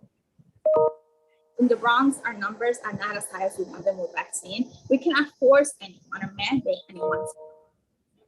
So why not give the option? You guys want to continue empowering us, and you guys want to continue telling us we want to hear from the parents, but we still feel like we're not being heard and we're not being listened to. So why not open it up and give the option of, one, you have to get a vaccine. It's not going to happen. We can't force everyone. Two, about the testing, what's going on. Many of the principals are saying, you are not allowed in my building if you are not tested, or if you don't sign the consent form for COVID. Why are we telling families that? First, we don't want to take away, but then again, we're taking away from our rights, which becomes our right to high quality education that, we keep empowering, we keep saying it, but still, we're not seeing it. So thank you, and thank you to your daughter for sharing her story and just your vulnerability and transparency in this moment. I'll say a couple of things. One, that is not the DOE policy, so no one can tell you can't, if you don't sign this form, you can't come to school. That's not our policy. So we're happy to make clear our policy. I'm happy to talk to Superintendent Hulla about District 10 specifically to ensure that the policies are being implemented in the way in which they are designed, and not having individual schools creating their own policy. And again, I'll say that I absolutely hear the concerns. I think that families may not be looking at the medically fragile option, which is a combination of homeschooling, home instruction, and remote learning. It is an option. It is not limited to the conditions that are listed. It is open to other conditions, and so I would say take a closer look at that, and let's keep talking. We're not going to all agree, and it is unfortunate. We have one side of the conversation that wants this, one side of the conversation that wants that, and my job is that I have to find the best middle ground. And I think that the best middle ground that we have at this moment is to offer the medically fragile option. Thank you, Chancellor. Rashida, I think you're gonna be the last one. Chancellor, you mentioned that y'all can increase the COVID-19 testing, which I hope y'all do ASAP. Wondering if y'all can mandate all children get COVID tested. Like, can you remove that opt out from being tested down the line? Is this something that is just you're putting into, well, like y'all are putting that in place now and then can change it? Like, I just really want Yeah, I mean, we're going to be watching very, very closely every single day. We're going to be watching all of the things that everyone's raising. We're going to watch the numbers. We're going to watch who's testing. We're going to watch the vaccine rates. We're going to watch attendance. You know, we're going to be watching everything every single day, you know, and again, I am excited to welcome our students back to school. I'm excited for us to watch what happens together and, you know, really build forward. I think this is a great moment for our system, and where we agree and disagree, I think at the end of the day, our students need they need their school life back. And I think it's important for us to get that back to them. So, you know, we will continue to work together. Thank you. Thank you, Chancellor. All right, thank you. Thank you also for the extra time that you. Absolutely. Thank you all for being patient with me always. Really appreciate you all. Take care. Take care. Have a good day. Up next, we have Sadie, and I don't know if Adrian is also here. Otherwise, yeah, Adrian is also here. So I guess Sadie and Adrian, you can decide yourself which one of you goes first. That way I make trouble and I don't have to do the trouble myself. You know what? I'm going to go first because I know Sadie has a lot of things shaking and happening and moving in the place that she wants to share with you all. So, okay, and I feel like we need a pick me up. I don't know about y'all, but I feel like we need a pick me up, and I have a pick me up for everyone. We've got great news to lean into at this moment. And that's the change in the state law. There was a law passed on September 2nd. I think it was the first under our new governor, to bring us the ability to do remote meetings in our public meetings. I think that's good news. I hope everybody's in agreement that that's good news. I know we're excited about it. This happened because of advocacy from parents, as always. I feel like all of the good news is because folks are moving behind the scenes and lobbying and moving and shaking to get good law passed. But I think that's great news. And I know with that news, it's raised a lot of questions. So in the end of week wrap up, we put sort of a paragraph that says like, oh, now for all of our public bodies, they have a really important decision to make. What do you want to do as a body? Hold the meetings remotely, hold them in person, do some sort of mix in between. And I know Sadie's team is working really hard and has some news to share in terms of some of the guidance they're working on to support public bodies with doing that. But that's the really good news of this moment. A lot of, I think, policy is going to be issued, you know, by this week. And so please expect and know that there'll be some policies issued. There will be an end of week wrap up that I'll be sending to you all on Friday. Please check it out, because that's one where you're going to want to take a look and be forwarding it around. Some of our challenges is that, like, you know, there's late breaking policy, and then how do we make sure that the parents, the families, the communities who need to know actually get access to the information? So I expect there to be a lot of stuff in the Friday end of week wrap up, just giving you a heads up on that, to please look this time and share it and forward it around. And then, you know, the other, I guess that's the big news. And obviously we're really excited about the start of school and the Family and Community Wellness Collective. I know you all are a part of that. I'm sure Rashida is giving you guys updates on what's happening there, but we're expecting that to kick that off in the fall. I don't know, Rashida, if you want to just like, I don't know if you did that already, but just giving folks a heads up. This is one of the most, I think, innovative things that DOE has ever done, because it's an initiative that was done in collaboration with parents, and parents have really literally taken the ball and run with it. So I don't know, Rashida, just because we're ramping up and this is our first meeting before school starts, if you want to say just a few words about the Family and Community Wellness, get folks excited about it. Sure, Adrian, thank you. Just all of the official healing center, like the healing ambassadors who participated in the training during the summer, have an opportunity to meet again on the 21st and the 28th, Tuesday the 21st and Tuesday the 28th of September at 4 p.m. So just go over. Maybe Rashida, introduce yourself in the multiple hats that you wear. In this, because in this case, it's not District 4, right? That's right. I'm Rashida Harris, and I actually am a member of the Healing Center Schools Working Group. And so in our coalition worked with lots of parents and DOE around this Healing Ambassador Program. And so we'll have 2 more sessions where all of the Healing Ambassadors can meet and go over, you know, the presentation that they want to give to their schools, which we're asking them to do. And just ensure that they're supported and how we can build out and continue this work during the school year. I just want to mention that as we talk about healing and self-care, we recognize that, you know, the summer came and went. A lot of our parents, you know, participated in real time with these trainings. A lot of them reviewed the trainings on their own, the recordings, and folks are tired, folks are burnt out, and we're offering grace and trying to truly support one another with just kind of just getting ourselves back into the game. And like, you know, school is coming, it's time to give these presentations, and it's okay, we're gonna work together and we'll get it done.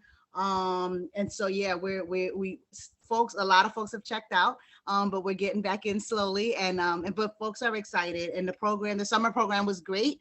And yeah, if there's any questions, y'all can put in the chat. But it actually really was a great summer institution with all of the recordings and resources that families receive and are excited to take this work to their school. Thank you, Adrienne.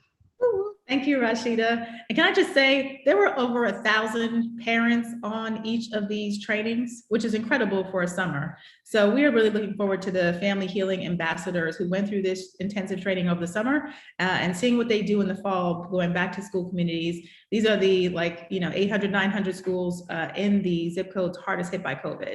So really excited to see the work that the healing ambassadors are going to do.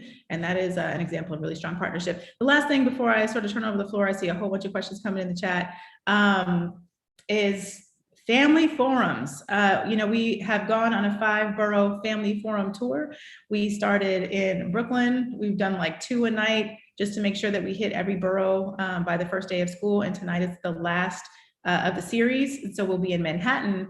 And then Sadie's gonna share more, but I just wanna shout out Sadie because she's leading again this year. It's the 2nd year we've done this, an all Spanish in Spanish family forum for our Spanish speaking families.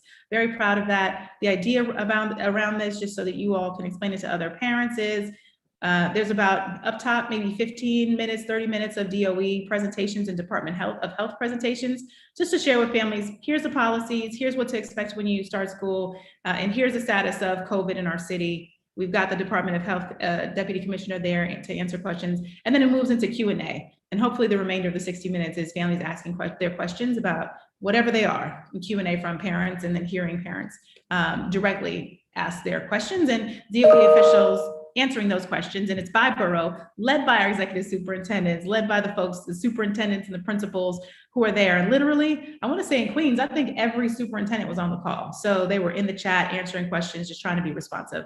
Please share that information with your parents.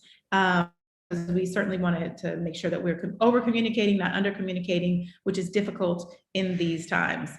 To Leonard Silverman, your point, Mr. Silverman, please tell the families in District 2, the Deputy Commissioner of Health, Dr. Stevens, will be on site to answer those vaccine questions. And he's been there for all of these events, and there'll be a Spanish-speaking representative from DOH at the Spanish-speaking Spanish Forum. So those are my updates. And I see a bunch of questions in the chat. I saw one question was around NICSA and the update. That's also really great news. This is something that parents asked for, I believe it was like last year. The previous chancellor was in the Bronx with parents. It was like a Bronx Equity Council, and parents said, why can't we have direct access to parents' emails so we can communicate directly, parent contact information? And he promised to make it so, and said Deputy Chancellor Austin's going to do it. Which then became, all right, I have work to do. And I'm very happy to say that in the new NICSA rollout, there will be an opt-in for parents who want their contact information shared with PTAs, with CECs. And so parent leaders will directly be able to build their own listservs to communicate directly and not have to go through the parent coordinator or the principal or the school or the superintendent. So I'm very excited about that, but that's a win for you all through your advocacy as parents.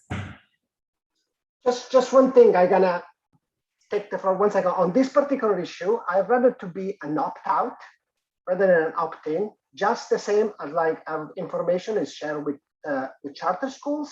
And we don't have an opt-in function. We must opt out if we don't want our information to be shared. And I think the organization that we are part on, which is the PTA, it's definitely only if I opt out of it, my information is not shared to that.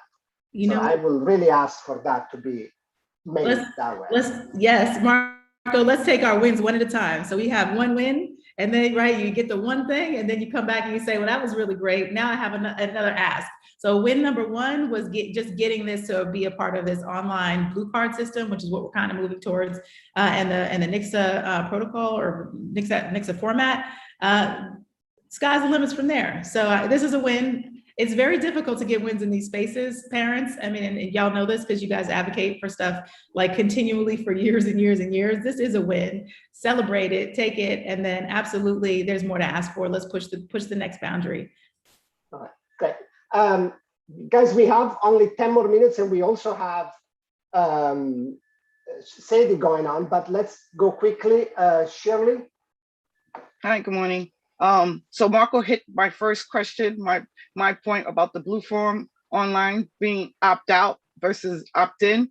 And also I want to publicly thank you for putting the information about the pandemic EBT in the end of week wrap up, which is very important. A lot of parents really appreciate that.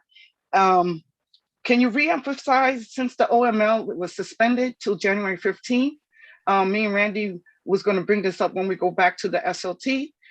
Just because it's suspended, SLT still have the option to go in person if they so choose, but they can also do virtual. I think parents are confused about that as well, because since it's suspended, it's automatically virtual, but it can be in person if the SLT decides. And PTA waivers, this is a question for virtual meetings. I keep getting questions, still parents aren't unsure. Can we have a written communication that right now that PTAs, president's councils are still operating virtually? And that's it. Yeah, I'm gonna let Sadie talk about that, but we should put that in the end of week wrap up that goes out to all the PTA executive boards. Yep. We'll get to Sadie in a moment. Sadie, if you don't mind. Let's go to Veronica. Hi, Marco. Hi, Chancellor. Deputy Chancellor. My question is not really around what you guys. We lost you. You're muted. A lot of other parents with the CEC. As now all parents can vote to elect our CEC members. But our concern, why are we not eligible to for the CEC members, but we're not eligible to vote for the presidents, and sometimes we end up with someone who is not very productive for our community. So that is something I would like you to look into. I know there would be a lot of laws has to be changed in order for it, but I think we should be, parents should have that opportunity to pick who the CEC president should be for our district. Thank you, Marco, and thank you, Chancellor. Thank you. Yeah, that's a good point. It would require a law change. I do want to say, because it reminded me of something we're working on. For those of you that were on the CEC election working group, please be on the lookout for an email inviting you to a meeting. So we've said it many times, and now we're in a position to actually host our first meeting. We're looking to do that in the next couple of weeks, back with the CEC election working group. Why? Because we need to debrief what went right, what went wrong, so that we can do better next time. So that invite is going out. We're inviting all of the folks that were on the previous working group, and if folks decline, then we'll have to figure out a new system for asking others to join. But so far the plan is to bring in the folks who gave us the advice that led to the election, and then working with that group from there. Jackie? Hey, good morning. How you doing? Good morning, Dr. Kelly. Good to see you. I love your energy all the time. Our executive director also. So real quick, I wanted to add, piggyback on what Shirley said. And also PTA presidents are really asking for guidance regarding holding meetings in person in schools. You know, I'm of the mindset that, you know, we need to give students and teachers their space. That's me. Virtual, I'm good with it. But there are, you know, PTAs that want to meet in person and they should be allowed to. So we need written guidance on that. They meet after 4 o'clock, after the students are gone, or something, some type of written guidance on that, please. Thanks. Thank you for that. Thank you for that reminder. Sadie's gonna have to, I don't see her face, but I know she's there. She's gonna talk about that because that's what her team is focused on right now. Great. Thank you, Adrian. Thank Then you. I'm gonna move it to Thanks, Sadie everyone. in this case. Bye, guys. Thank you. Bye-bye. Sadie, I don't see you, but if you start talking, I will see you.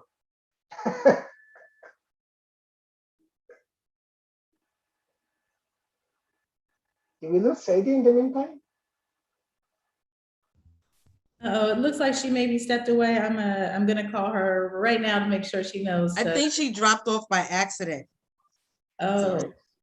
you know, Okay. so that y'all Anyway, know, no problem. so y'all have some context. This is the first day of DOE Administrative Central Staff reporting back in person, full time, not 2 days a week, not 3 days a week, but all 5 days a week. This is day one. So we're welcoming everyone back. I know she's welcoming her staff back and getting folks comfortable and situated to our new normal. So please give us a little grace in that, but that's probably why she's stepped away. It's no problem at all. It's no problem at all. She's coming back. We actually were dealing with the SLT or maybe the DLT presentation that I'm not sure we have finished that. We can use this few minutes waiting for her. She's back. There she goes. Oh, there she is. All right. I'm so sorry. I was in a conference Nothing room. to be sorry about. And then there were a lot of people there, and then they were all quiet. And then I had to find another place to be that had Wi-Fi. So here I am. Thank you for your grace. Good morning, everybody. I wanna thank you guys for that honest conversation. Earlier, I saw the chat sort of very lively, and so just want to acknowledge that we're all sort of holding a lot. I'm also sending a kid into school on Monday, and as a parent, I'm really, excited, nervous, want him to be there, scared, like everybody else, and obviously to different degrees because everyone has a different situation. But just wanted to name that, and seeing the chat saying, we want to be heard. Parents, you are being heard, and yet we have disagreed and not created something that some of you have asked for, right? Like I have to believe, especially in my position, that both are true, that I certainly lift up your voice and bring your voice into every space possible, and into policymaking spaces. I was just leaving a conference room where we're talking specifically about all of the academic recovery planning, that $625 million that's going right into schools, that showed up in your school's budget on Friday, I believe, the 3rd. And actually sitting across the table with all of these different content offices, from early childhood to computer sciences to post-secondary readiness to special education and multilingual learners, and actually physically being around a table for the first time since March 13th, 2020. Number one, that's huge.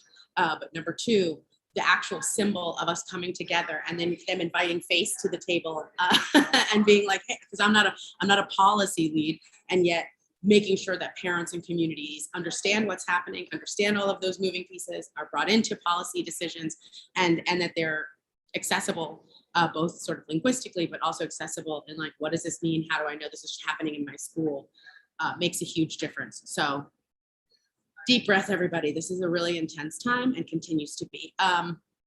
I think the biggest things that I wanted to announce related to FACE were that, of course, our Spanish session is happening tonight. Maria Villalobos has a role. She'll be closing the event, and Aide Flores is one of the only, I think the only Spanish-speaking CEC presidents from District 9 in the Bronx, and she will be opening the program. These are a doctor from, or a representative, I should say, excuse me, from the DOHMH will be there, todo en español. We think it's a really important way for families to stay informed and to engage in these very difficult conversations, right? I was like today years old when I started learning about ventilators and air ventilation and all this stuff in English. And so we want to make sure we do that. We want to keep expanding that work to other languages, but right now we have the blessing to be able to tap in colleagues from the Division of School Facilities and School Planning, and our Senior Deputy Chancellor Marisol Rosales, who will be there this evening to chat. I put it in the chat, but I will put it, I can put it again if folks have it. I see Dr. Cody's question. It's in the guide, in the English guide. I thought I put it in there. I can copy it again in a moment. The other thing is that I would like to sort of start meeting with you guys all again by borough, and maybe doing sort of President's Council members, President's Council presidents, and CEC presidents by borough, so that we can iterate on what our relationship FACE and DOE's relationship looks like with families, but also so that we can get to know one another, and so that, you know, if there are issues or if there are concerns or if there are compliments, good news too, but also if there are questions, anything, that we can really establish that rapport with one another.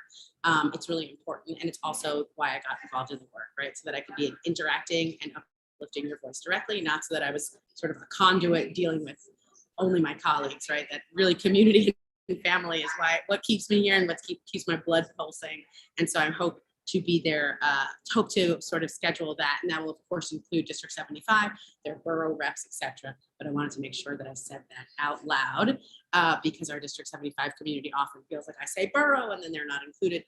They are explicitly included and a mission critical part of our community, school communities and just community in general. What else?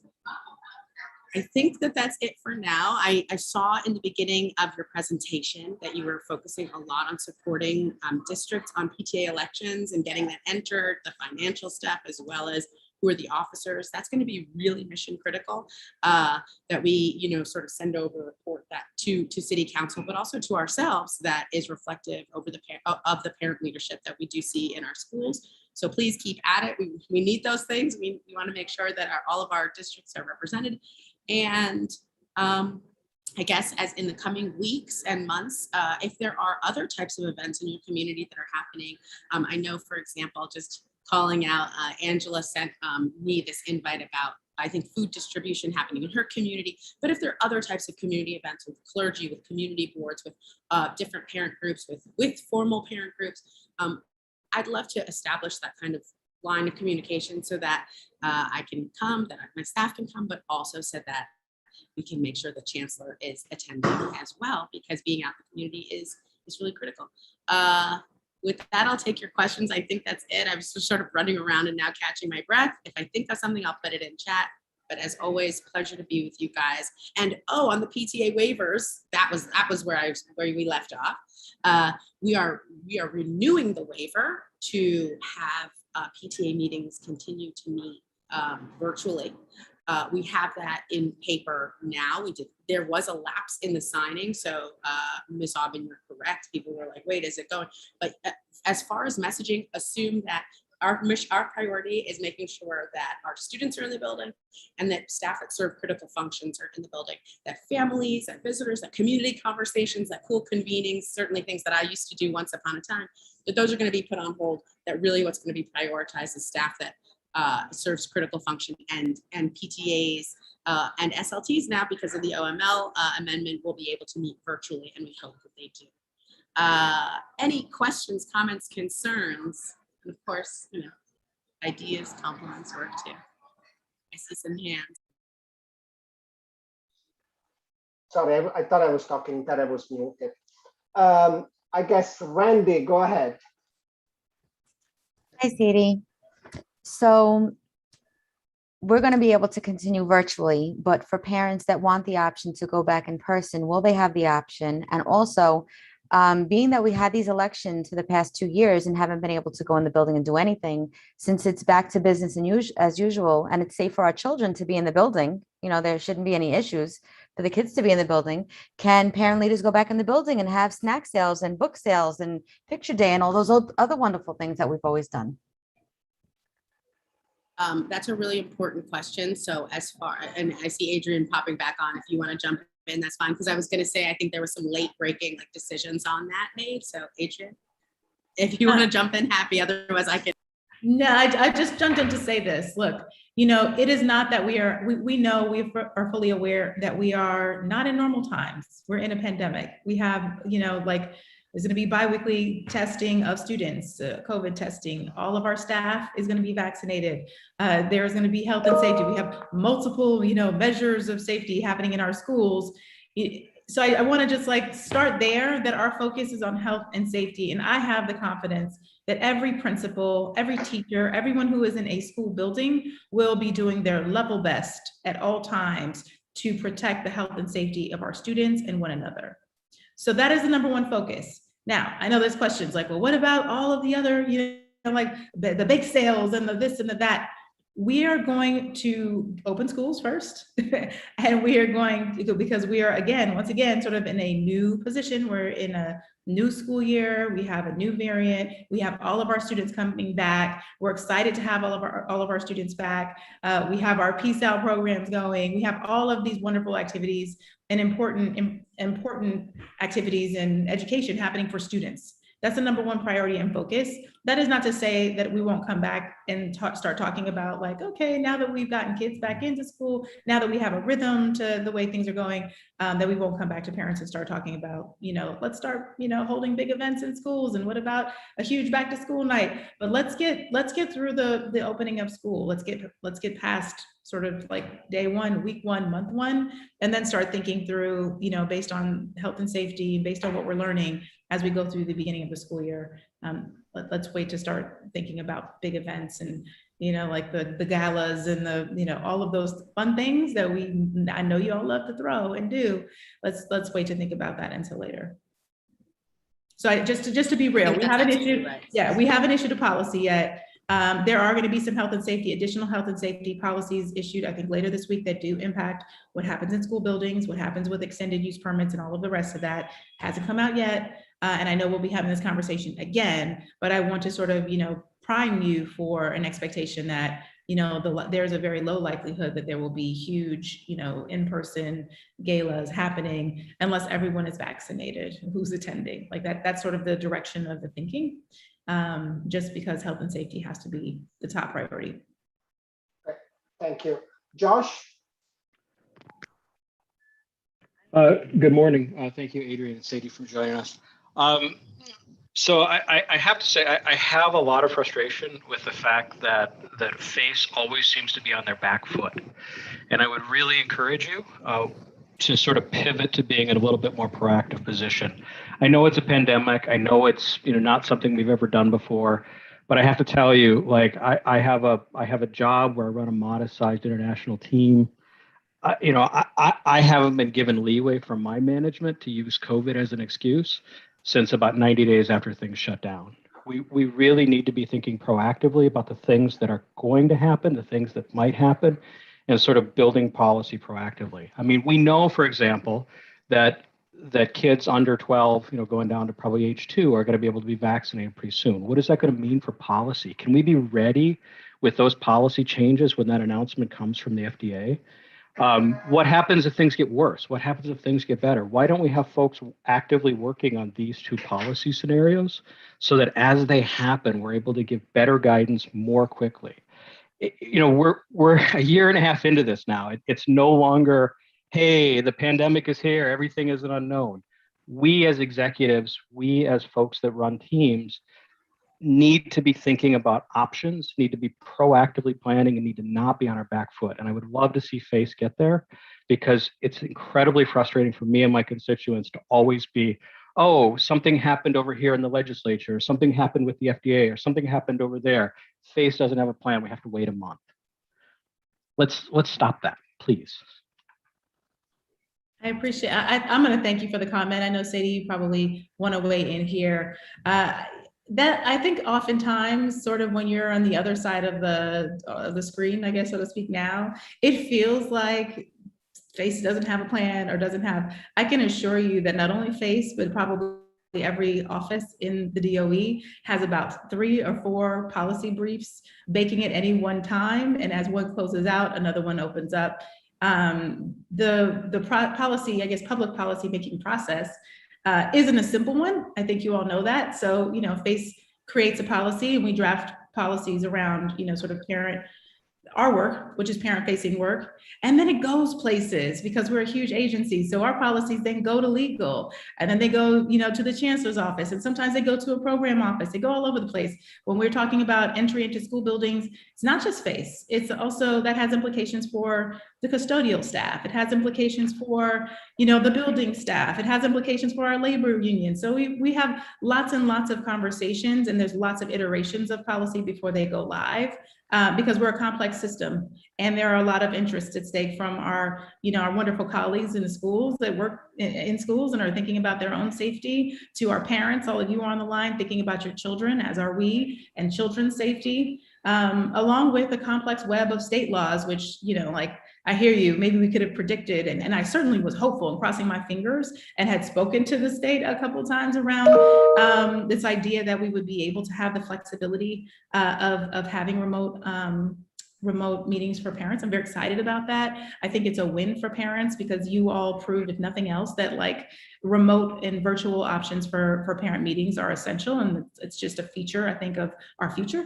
But I want to push back. I think sometimes it feels that way because you guys are on the receiving end and you're waiting for policies to drop. And so I can understand the frustration there, but I can promise you that it's not because folks are just like, oh, well, you know, we're sitting around and sort of waiting. I don't believe anybody's sitting around and waiting, but there's absolutely no reason why we can't be working on 3 different policies at a time for 3 different scenarios, right? We can be more proactive than we are now, right? I mean, it is absolutely possible if that's an organizational priority. I don't get to say to my CEO in my day job, oh, we didn't think of the implications of COVID on this plan. I don't get to say that anymore. It threatens my job. So I don't say that anymore. So, you know, every time, you know, like we need to be thinking further ahead. And I get it. I know this is a complicated animal and a dynamic situation, but it is possible to get ahead of this. It is possible to apply a proactive thinking, to have different executives tracking different possible things that are going to happen and tracking multiple plans at the same time so that we're able to be more responsive to parents. And so I respectfully disagree with your characterization. I understand that it's complicated. I don't want to minimize it at all, but I also know that it's possible to run very complicated organizations in ways that are very proactive. And I don't feel we're doing that. I would love to see us be much more proactive and much less in this like, ooh, the governor surprised everybody and now FACE needs 2 weeks to respond. Like, why wasn't this scenario considered and run by legal 6 months ago? Or better yet, when the legislation, like, I mean, when the first emergency order was signed, when it was rescinded, et cetera, et cetera. I'm sorry, Mark, of course. Please, yes. I'm sorry. And I thank you. Thank you for the comment. I think there was some language that went out in the end of we wrap up on Friday that gave some guidance as what to do in the face of the changes, but I hear you loud and clear. You would like, you know, more information, more proactive stance. I will say, I challenge anyone who's in an organization, you know, we've got 150,000 employees that belong to, I don't know how many unions, but probably more than 7 to 8, and we're a $33 billion machine. So I challenge anyone to say they work in a more complex, and by the way, when you're talking about public policy around health, it's not just DOE that's making that policy, but we're working incredibly closely with our partners in DOH-MH, not just on the city level, but working with the state DOH and we're working with the CDC. So I hear you loud and clear. We can have this conversation offline, and I would love if you have some suggestions or you know, would even want to be part of some conversations offline. But I'll leave it there. Thank you. Yeah, thank you, Ed. It's a great topic to take on, but I think it's about, we will need to take it on actually by coming up with suggestions of things that could change to Marco, make it more streaming. I want to build on some of the things that we had talked about when I had first came to give greetings as executive director of FACE, which was, you know, thinking about what are some subcommittees or sort of smaller spaces that we wanted to work on, you know, me and CPAC and our team on like, what are the things that we could sort of push, whether it's a policy approach or different ways of communicating, etc. And so I think it's a good time to pick that back up. What are we talking about, etc. Because then we can make sure that the right policy folks from the DOE's end are at the table, but also parents. There are multiple different spaces for parents to have a seat at the table. But what I'm hearing and I'm seeing from chat is like it doesn't feel like that. So that just means like let's just experiment towards doing it better and in different ways. I will just sort of say when my impulse is like, yeah, let's just let them do an event here, or like, no, they can meet virtually.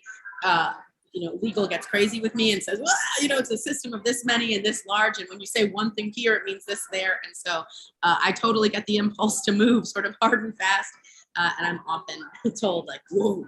So appreciate it, but willing to do better all the time. And also willing to sort of get into the weeds on certain policy avenues with this group specifically so that you can feel like you are not hearing it sort of on the back end once it's full. Thank you. Jimmy.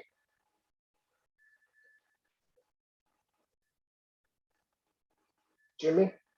Okay. We have always now that we have Jimmy, unfortunately, we cannot hear you at all. You're coming in too broken up.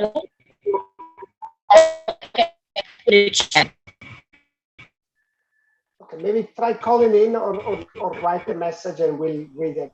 The question and we'll read it. Okay.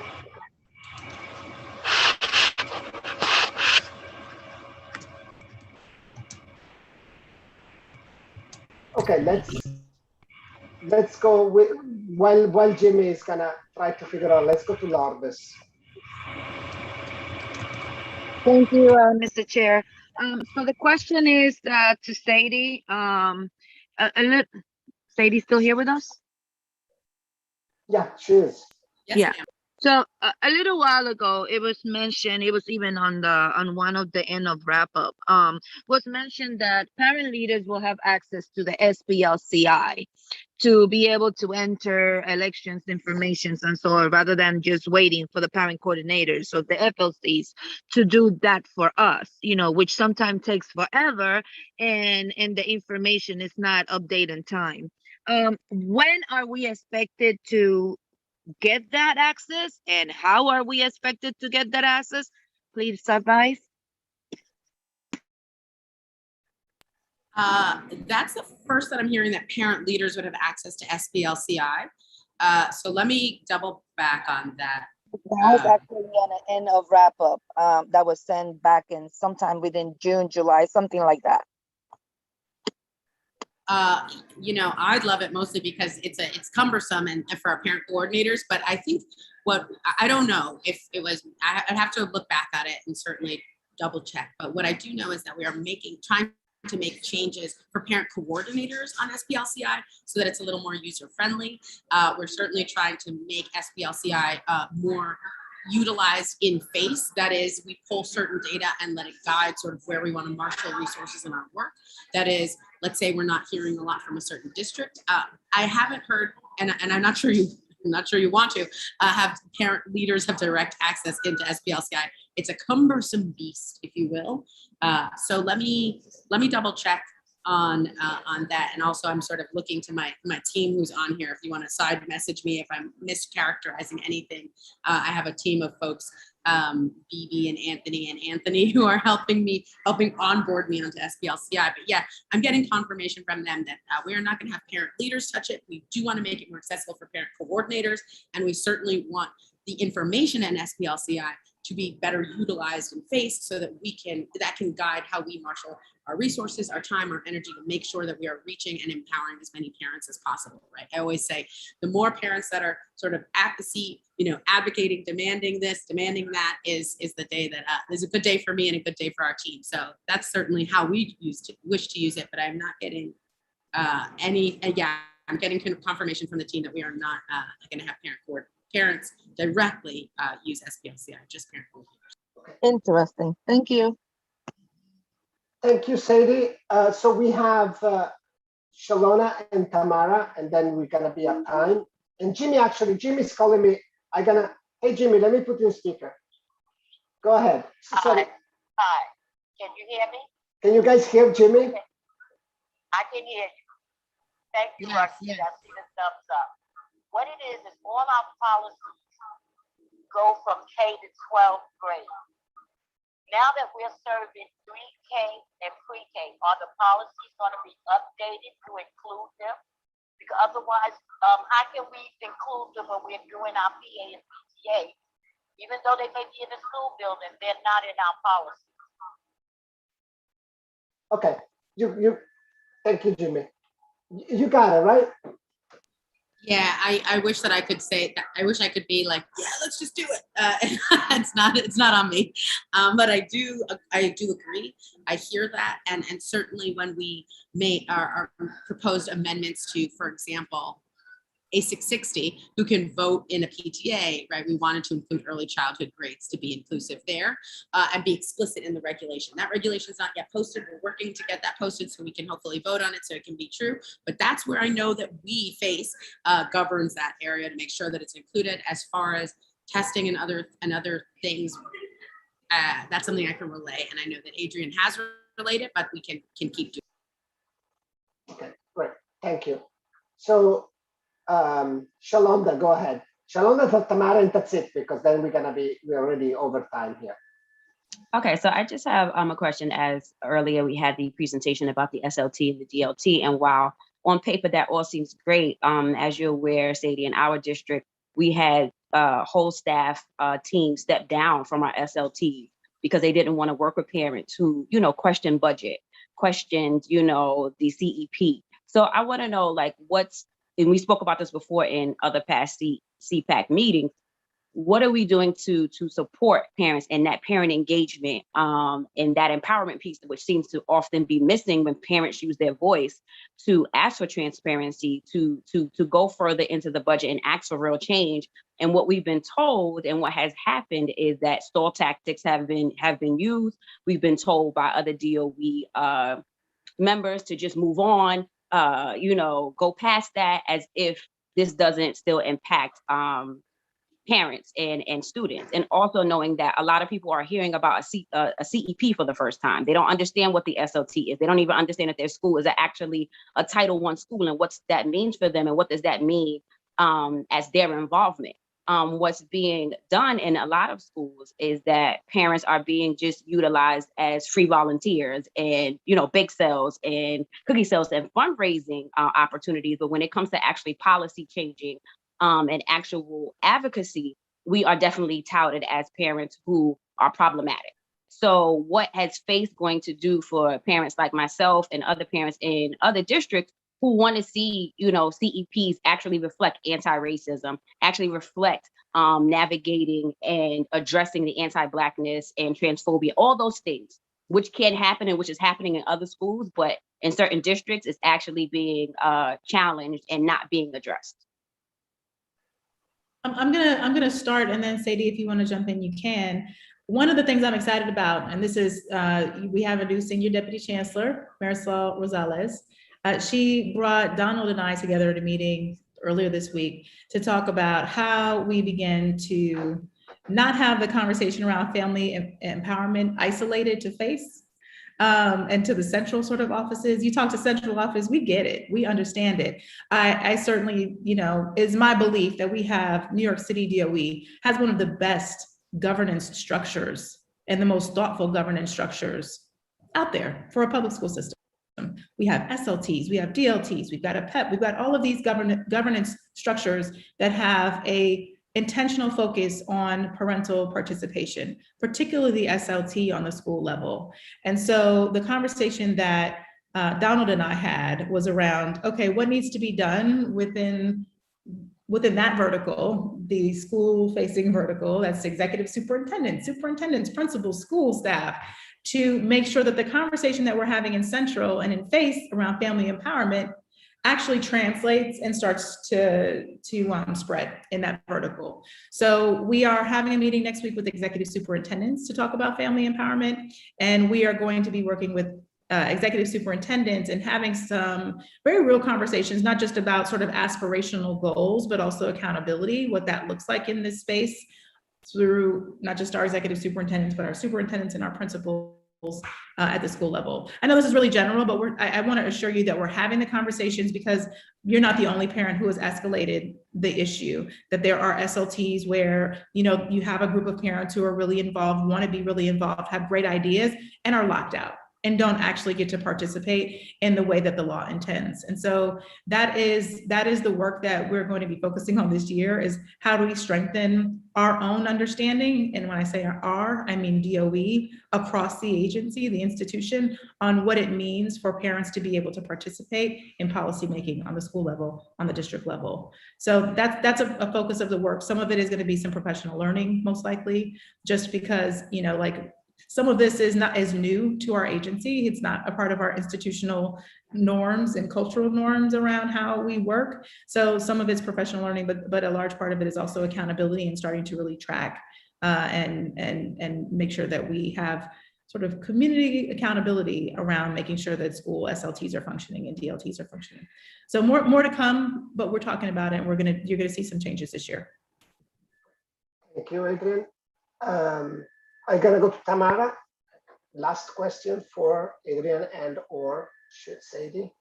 All right, good morning. Can I, sorry, Ms. Stern, I just want to jump in because I want to acknowledge Shalonda, or Ms. Curtis, sorry, Shalonda. I just want to say that let's me and you chat, because just for full disclosure, she's absolutely right. There was an instance where an SLT teachers were not participating. That thankfully doesn't have precedence. And so that really does take a specific type of intervention here, but also broadly for everyone. We are thinking about what does the training schedule look like for parent leaders, and some of that is for CECs, but some of it we want to do more broadly. And we heard a lot of asks around what is cultural responsiveness, right? I even Leonard Silverman asked about that too, right? Like, what is cultural responsiveness? How do we build consensus? Like, literally, how do we, you know, all of these things are sort of assumed. Once I'm on an SLT, we'll just move by consensus. But what is that? Moving in consensus is a whole different beast. So I welcome your ideas on that. That could be another thread, Marco, where you were, yeah, Marco, here you are on my screen, that we could have something that's specific with CPAC, could design a training schedule around, like, how do we bring folks. I do want to lift up that what Adrian's saying is that there are many barriers that prevent parent voice from being as robust as possible. Sometimes it's parents, sometimes it's government, sometimes it's other positions in a school ecosystem. And so all of those, you know, can't be addressed universally, but just lifting that up as well. So appreciate that, but hope for the opportunity to sort of both intervene and sort of support your specific school issues, Shalonda and District 14, but also broadly, Marco and Jimmy and others on the exec board at CPAC. What does a training schedule look like, and how can we support one another in building that out together? Thanks. Sorry, Ms. Stern. Great, thank you. Yeah, Tamara, go ahead. All right, thank you. I do want to echo the same thing that Shalana said, because that's happening to some of the SLTs in my district as well. But my question is, with the transfer of records, we've had issues in my district where there's all PTAs and all president's councils have refused to give the information to us for transfer of records. Like, they've refused to give the user's name, they've refused to give banking information, online information, like social media information for us to get, like, the videos, recording of meetings from last year, so we could put it somewhere so everybody could have access to it. Like, is there a mechanism? Because I've brought this situation to my superintendent, because, you know, once liaison contacted these people to get the information, they basically said, no, they're not going to give it to us. So what do we do when it comes to situations like that as a council, you know, and as a PTA? Because, you know, I don't know what to do to help my PTA members. Like, I just tell them to, if they have any issues, please let them know that we'll contact us. But then we're having the same issues as well. So who do we contact for things like this?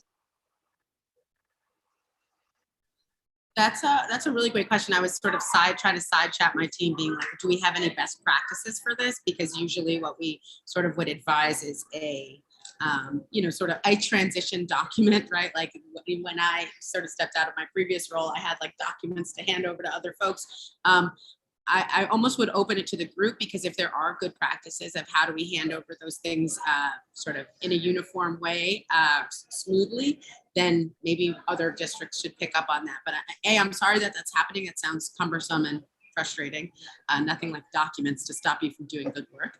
And then the other thing is, of course, let's make sure how we make those kind of transitions smooth. Yes, Anthony Settle is always a great resource, and there are other folks. So I'm asking my team too. Let me get back to you on that. Yeah, Sadie, can we have a liaison, maybe just the school-based liaison connect directly with Ms. Stern, just to resolve that if there's a particular issue? It sounds like we might have to intervene. Yes. Yeah. There is a lot that could be said on the subject. We don't have the time right now to get into it, but also, Tamara, feel free to reach to me if you want to talk more. So we are way past time for this. We have had Sophia waiting patiently for half an hour to do a few minutes presentation on something that might interest a group of you.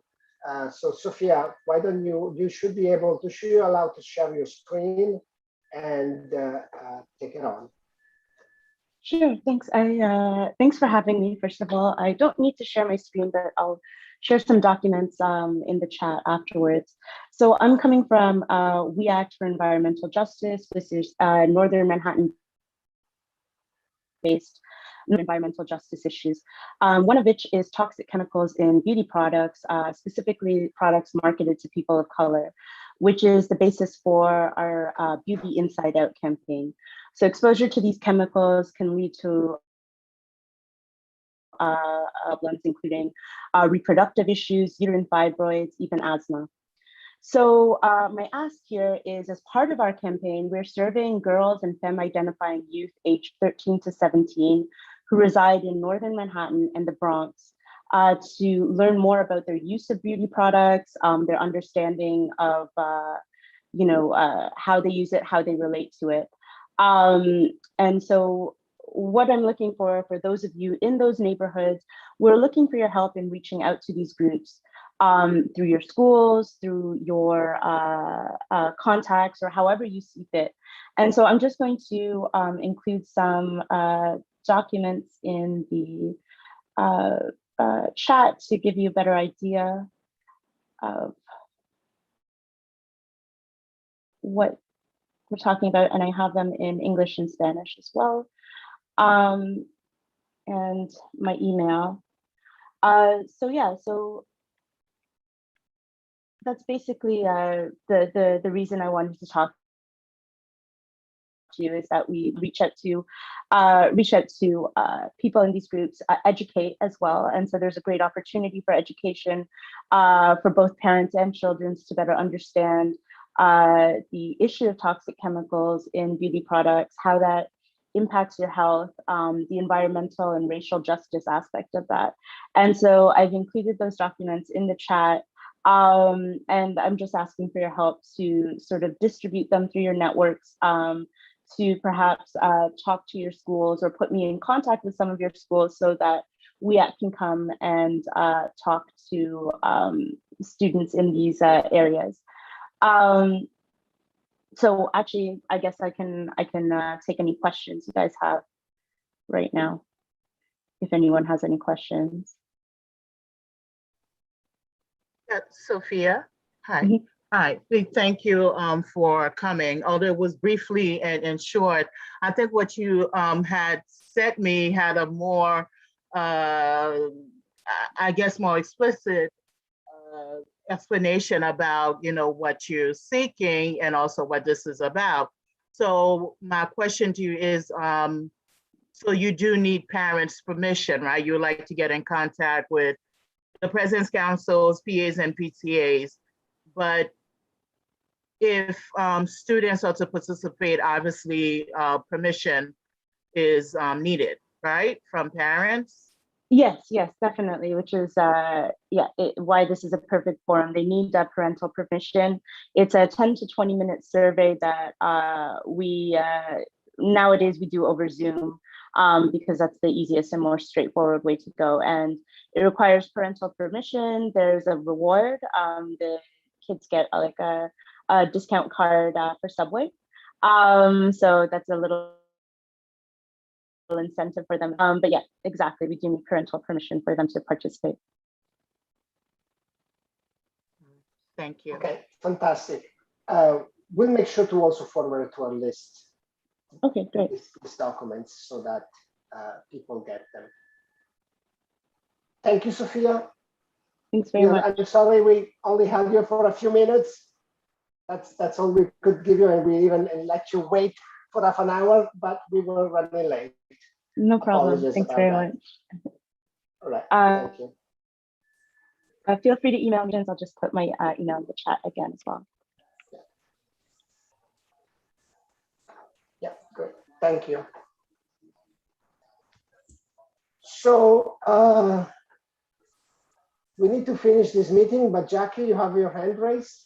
Yeah.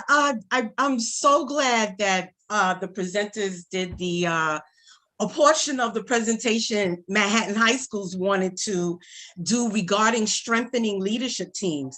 It needs to be emphasized that the SLT PTA presidents are to do an annual assessment of principles and other key points not readily available. We need to get this out there. Moving forward, Manhattan High School is represented here to receive and share knowledge and information on how parent leaders can effectively work together to ensure that the DOE provides the best educational opportunities to each and every New York City public school student. The support needs to be supplied all year round, every meeting focused on capacity building and matters that strengthens and enhances parent empowerment. So we can be in a position to advise the chancellor, truly advise the chancellor. Leading by example means that we should care about being fair, equal, and respectful towards one another. Therefore, any fellow member or parent needing assistance, please do not hesitate to reach out to Manhattan High School's President's Council so we can actively be the Chancellor's Parent Advisory Council, not just in name. I will share the email, mhsprescouncil@schools.nyc.gov. I'll put it in the chat. Reach out, help you with elections, help you with SLT, understanding the A655, that PTA presidents are supposed to be assessing the principles and other information that's right there in the regs that parents need to know about. Thank you. All right, Rashida. This is a general comment. Is it time for that? Yes. Go ahead. Yeah, we're closing the meeting. Okay, all right, thank you.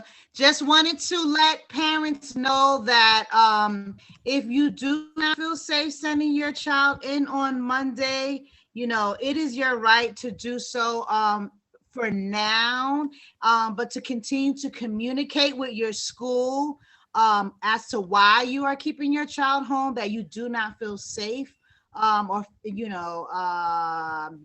I don't want to use the word boycott, but it's like for families who are demanding a remote option and do not feel safe sending their child in, they have the right to keep their child home for now, especially for the fact that we are waiting all of our school staff to be vaccinated by the 27th. That is the date that they've been given. And we don't know what a lot of our schools will look like after that date. As I stated, a lot of school staff may resign, so we may be severely understaffed in some districts, or a lot of families are waiting at least until the 27th. So as y'all heard me, I raised that issue with, I raised that concern with Chancellor Porter to get a code for our attendance, for our children being absent. But please, if you decide to keep them, I'm gonna actually put 2 links in the chat. If you decide to keep your children home, you can do so for now. Be in constant communication with your school to still get, the work that they missed, and let them know that your child is okay. As Chancellor Porter stated, if they don't hear from you and the child is just not showing up, there is, can be a neglect case. But we're just waiting to see what this all really looks like when it unfolds, when they open these doors. And the links that I put in the chat are a couple of actual actions that are being taken place. So in conjunction with the city workers, a lot of city workers are demanding, they have their demands. So I just put the links in the chat, and we'll put them in YouTube as well for you all to read on your own and follow up and share if you want. And that's all I wanted to say. Thank you. Marco, Lourdes didn't get to finish. Could she ask her last question? Sure, hold on. Celia raised her hand, then yes.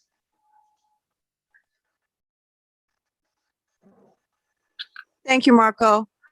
I just have a real quick comment, and thank you to the CPAC presenters for the presentation on SLT and DLT. It's really informative, and I'm glad that it's out there because there are many new parents, as everyone knows, and it's good to have that information out there. But I also wanted to mention the 2-hour training, which was mentioned, like it was gone over, but that is mandatory. And initially it was always mandatory for not just for the parents to take, but for the staff to take. And I find that if you give information to people, if you're only training the parents or you're only training the staff, one doesn't know what the other is doing. But that 2-hour training is mandatory for everybody, for the staff, including the principal, including the UFT chapter chair. It's mandatory for everybody. And they're not even really supposed to sign off on your remuneration in any given year if you didn't take that training. So I'm hoping in any given term, I should say. So I'm hoping that everyone knows they have to take that training. It is good because it does really get into the depths of what the SLT should be doing. And like I said, everybody needs to take it, not just the parents. It is definitely for the staff as well. Thank you. Thank you, Celia. Lourdes, you were in the middle of a question, I've been told before, right? Thank you, Marco, and thank you, Shirley. So the question was in regards to remunerations, right? A lot of parents have not received payment for their remunerations as of yet. A lot of schools are not putting in their paperwork on time for parents to receive those payments for the time that they actually provided their time for. How are they supposed to get that payment, and why is it that schools are getting away with not paying parents for their service?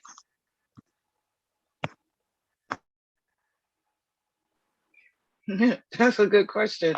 I feel like if the parents are having issues of not getting their payments when it comes to the remuneration, and the principal is not responding to that, then you need to take it to the next level, which will be the district, or the DLT, actually, the district leadership team, because they are supposed to support and govern the school leadership teams. You have to take it to the district level. It shouldn't be happening. If you're participating in a team member and you're attending the meetings, you should be getting your I can't even pronounce that word, the remuneration for the time that you spent there. That's how it goes. Shirley, I think it's an administrative issue, so it's not really the DLT. It will really just Marco, the district office. No. School leadership team, there's somebody there that's assigned to take the time records and the tie keeping and give it to whoever is issuing the check. So where they have to put in the computer. That is not an administration issue. That's an SLT issue. Which the DLT, because the principal is signing off on that time. Matter of fact, the time, those 30 hours per team is already put aside in the school budget for the remunerations. So it's supposed to be already in the budget for the time. So if they're not getting it, is the school's not issuing it. And who's in charge of that is the school leadership team. They are supposed to pay the team members, which is the principal, is the final, will give it to whoever's supposed to issue it from the school. They're not getting it because of administrative. That's not it, because they have to enter that time of all the entire team members. Right, okay, that's fine. Anyway, the issue needs to be raised to the higher levels. We are done, guys. We are way past our our time. So we have, just remember, we have next meeting is October 14th. We're gonna have the CPAC elections for the executive board on that meeting. So make sure that every council, every new person, any president council that has had election and that is having election between now and the October 14th meeting, make sure to send the certification form either directly to us, or make sure that the district sends it to FACE, so that FACE can just communicate to us who are the new representatives, so that we have, because for that meeting we need all the certification for people to be voting. On that note, let's adjourn the meeting. I want a motion to adjourn. Motion to adjourn. Stay safe, everyone. Stay beautiful. Right. And I wish I you want a a second. well back to school Monday. And safe. Anyone second? Second. Okay, thank you. I was going to say, we're going to stay here forever if nobody does. Stay safe, All right. please. Stay safe. All right. And be careful on 9/11. Take care, everybody. Have a good day, everybody.